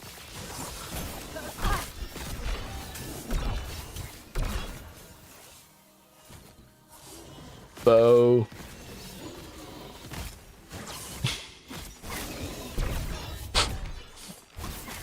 I know better. I so know better. I don't know why I'm doing this.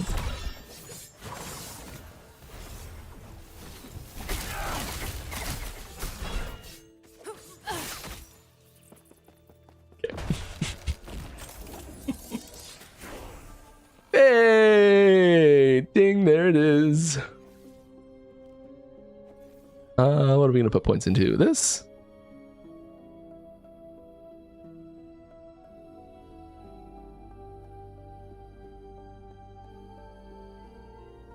This?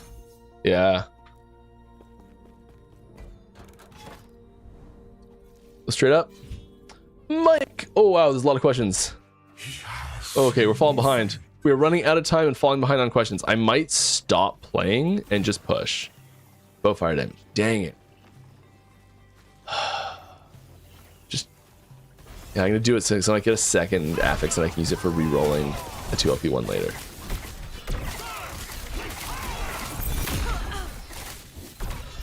And we get a havoc. We take those.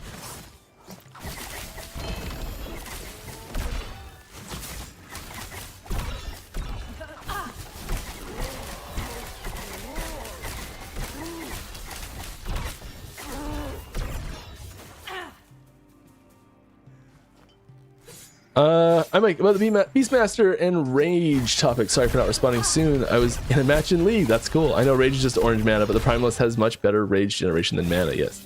But you can only do it in Beastmaster form. Like something says generate Rage, it generates mana. And Beastmaster having Rage would let it use EQ and upheaval more freely, lean into the Barbarian fantasy more. And maybe that's part of this item we're talking about. It swaps your mana out for Rage, in this item, this chess piece, this mythical chess piece. Or maybe it's a helmet, because like D2 Barbarians helmet was their unique item. All right, speaking of season 5, will Mortitus remember us freeing him from his icy tomb? Maybe. Any thoughts on I don't know what have we yeah, I don't know, maybe.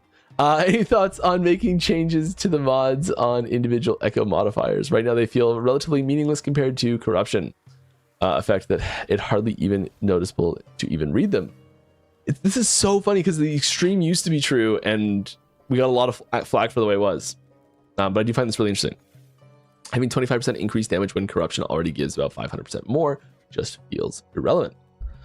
It's a good point. It's a good point. I don't know where the sweet spot is, but it's somewhere in between where we were and where we are.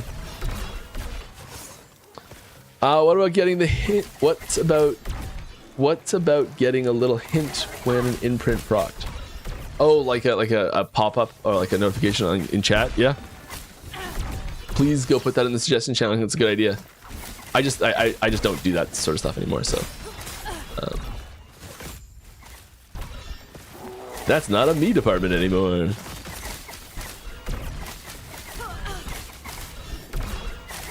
But yes, I like the idea. His pain ripples through time.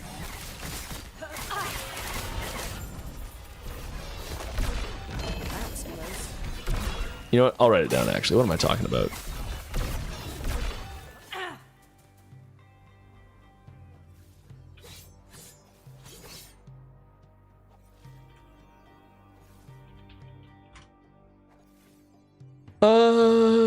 I think quite often, okay, I'm really thinking about this. I think quite often the reason why it's probably not there is because most of the time, if something is dropping from imprints that's interesting, you've probably got it set in your loot filter to make a big notification anyways.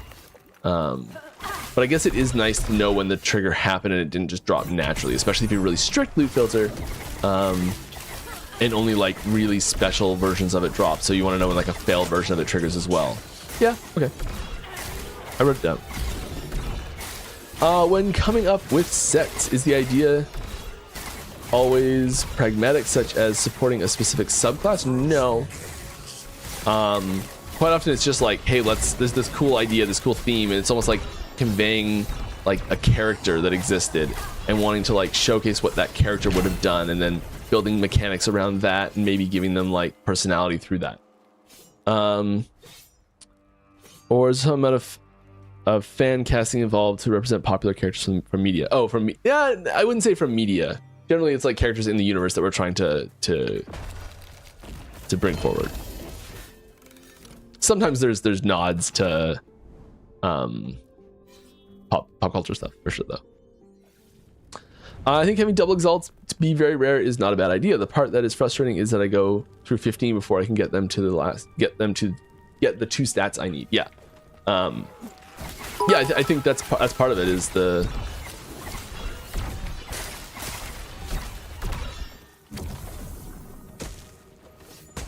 I think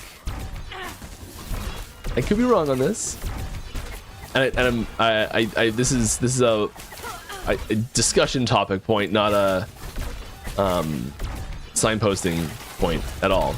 But I think there's good discussion to be made around potentially having less loot drop and have it be smarter, in the sense of like,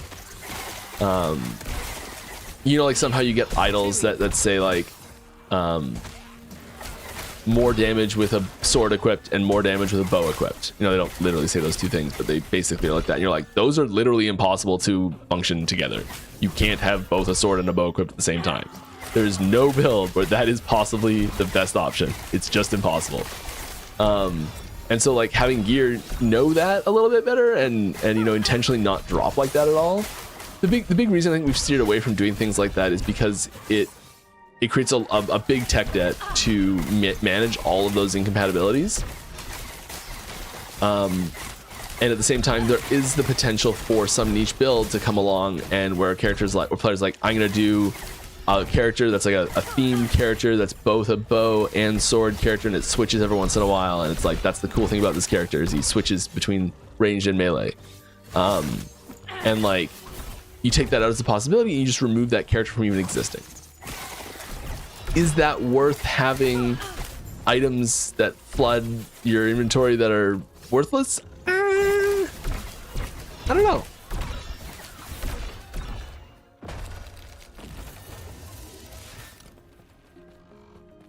It's a pretty contrived example, but let's give it a shot. All right, we've got 9 minutes left, 6 questions on the list. We're not going to add any more questions to the list here because I think I'm just barely going to get through these. Do you think imprints nerfs put stress on forging potential, double exalted and higher LP items feel, and do you have any thoughts on alleviating that friction, or is the goal to add a little more friction? Oh, that's a heavy question. I do think that the imprint nerfs put stress on forging potential. Yes, because it's like they're dropping less often, they're dropping with less forging potential in general. You know, yes. I think corruption also had the same effect because you're needing more items to get to that point to get, because you're hitting that corruption roll. So you need more items to get to that point where you're ready to corrupt them.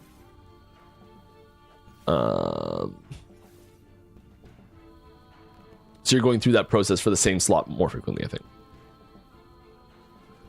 Higher LP items feel double exalted, and higher LP items feel, and do you have any thoughts on alleviating that friction, or is the goal to add a little more friction? I think that I think the general goal, because right now, in general, I think most of the time legendary items, I'm using so many qualifiers here because it's not an absolute. I think legendary items are typically the easier and more deterministic and safer and quicker route to go to get high power gear. I think you're going through fewer layers of RNG in total, and you're often able to get 90% gear faster than you are with going exalted routes. I think probably most of the time builds that use a combination of legendaries and exalted items, the legendary items are quote unquote done faster than the exalted items on those builds, for the most part, probably. I know, like for me, as an example right now, like I'm going to have exalted spot helmet and chest. I'm just like not even bothering trying on those yet. I'm like focusing on getting my unique set properly first. And that might be a mistake, but it just feels easier to do. I'm like, I got something that's good enough on those pieces. I'll fix them later properly and make real versions of them. Because it feels daunting.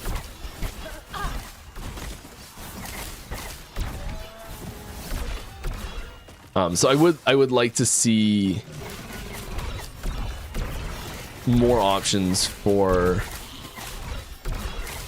I'd like to see those balanced out a little bit with each other. I don't know what that looks like. I don't know if that looks like easier exalted items. Again, the problem with these easier exalted items is it often also means easier legendary items. So like a way to make easier exalteds without making easier legendaries is the tricky part. And like this is part of the crux of one of those suggestions that came up recently, was that it was the item becomes unslammable. It was like a rune that gave forging potential and made the item unslammable. That was what kicked off this whole conversation, I think, last Saturday, I think.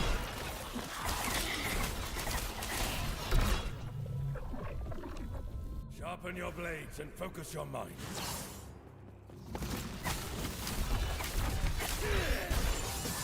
And in theory, it's a good idea. There's just some issues there. You got Bob. I've been playing Merchant's Guild this league, and I'm feeling that compared to COF, it doesn't have something to chase and get loot, especially for RNG. I know we can farm gold, but the gold farms are very little. Are there any plans to add some content focused on gold farm? Not really.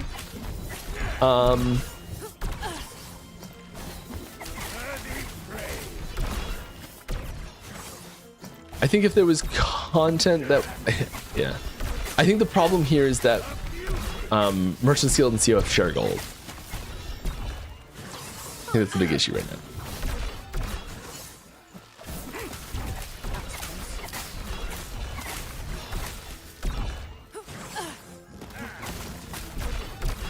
The beast will devour everything in her path.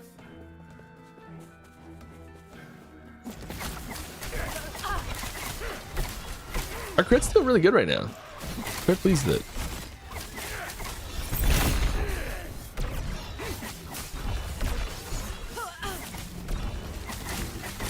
We're like almost always critting. We might be always critting.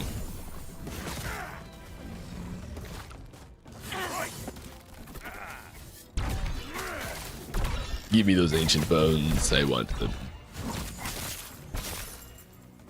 All right. Any chance we get passives and idle slots through monos for alts? Yeah, there's already ways we've adjusted this recently. I actually don't know exactly the state they're in at the moment.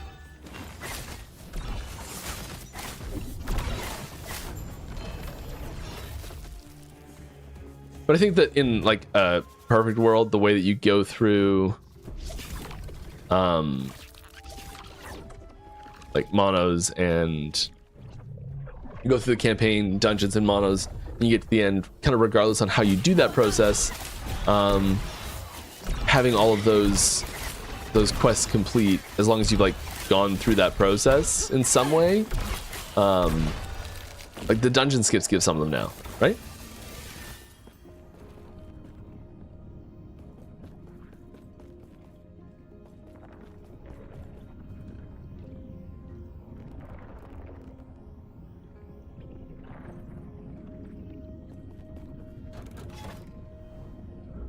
Breaking unique slams feels awful and honestly floods the MG with pretty bad stuff.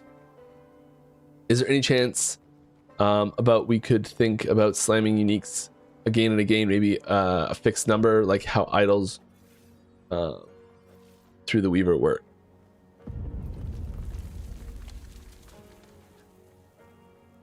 I don't think so. Like I don't want to say just like no, but I'd be pretty surprised if we did something like that.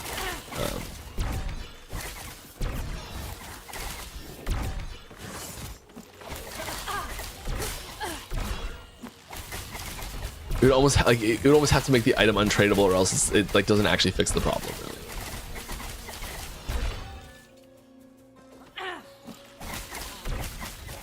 It just makes legendary items easier to get again. I think that actually goes the wrong way in the like the overall balancing issues we have right now with items in relative power between exalteds and legendaries.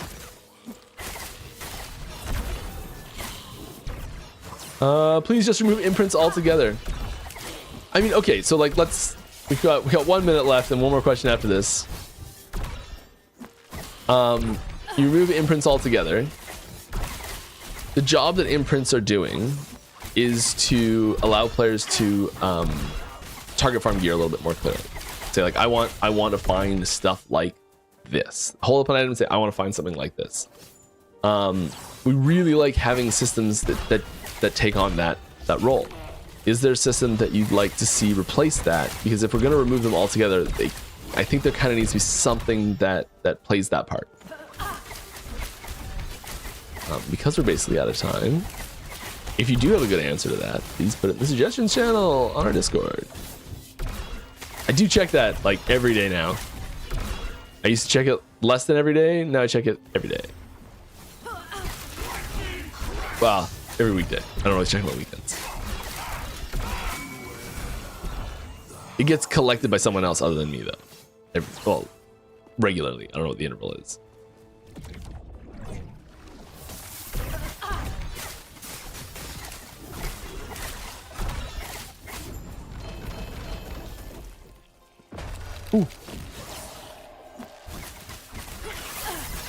Yeah. Got him. One more for the end. Let's finish it off.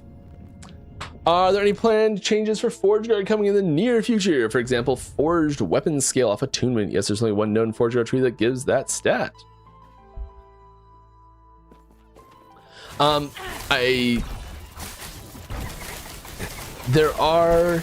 has been a lot of discussion around Forge Guard in general lately.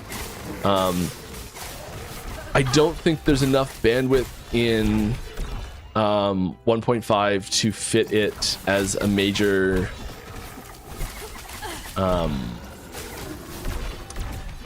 functionality point, I want to say. But it is a topic that we are paying close attention to right now. I think there's a lot of room for, I think right now, especially like the power of Forge Guard is leaning heavily on things that are outside of its thematic range. I think it kind of promises some thematic stuff that doesn't deliver power wise, and I think there's a lot of letdown moments in Forge Guard.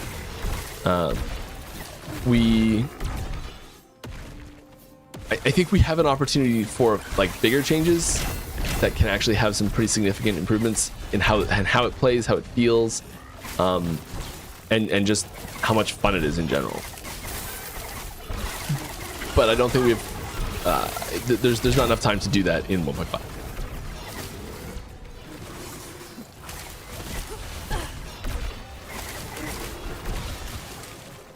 So I think at most in the near future you're looking at is some like temporary stuff, probably. At most. Like stopgap stuff.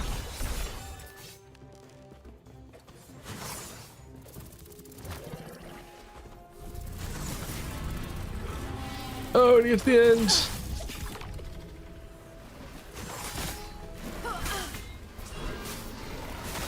Oh, I went all the way to the top. So I was looking over at the document.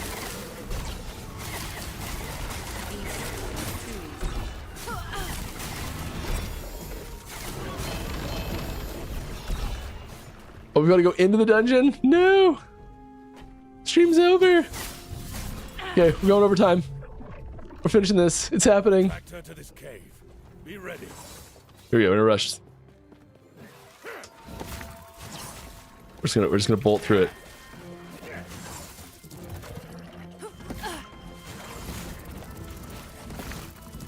We're spamming evade and shift, and we're just going.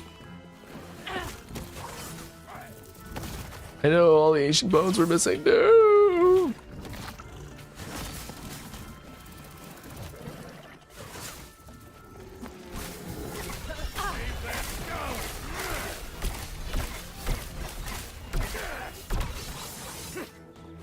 Okay.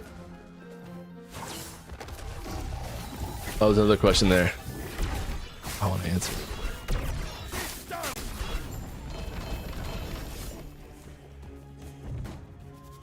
I'm gonna cut it off though. Okay, here we go. We did it. We're through. Love it. All the experience. Okay, next time we're gonna start upping corruption. We're gonna have some stuff to slam, because I love slamming stuff at the end of streams. Hope you had a great time. I know I did.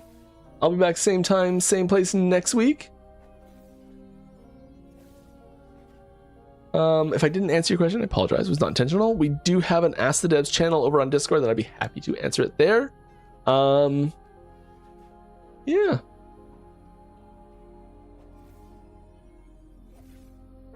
See what's going on.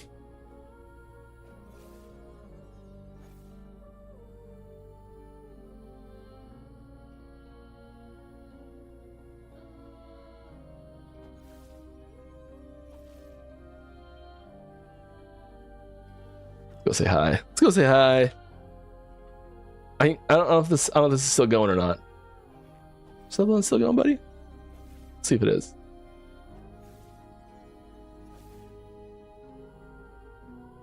Have a good day, everyone. Oh, I gotta put the ending screen up first. There we go. We're done. I'll be back. Bye, everybody.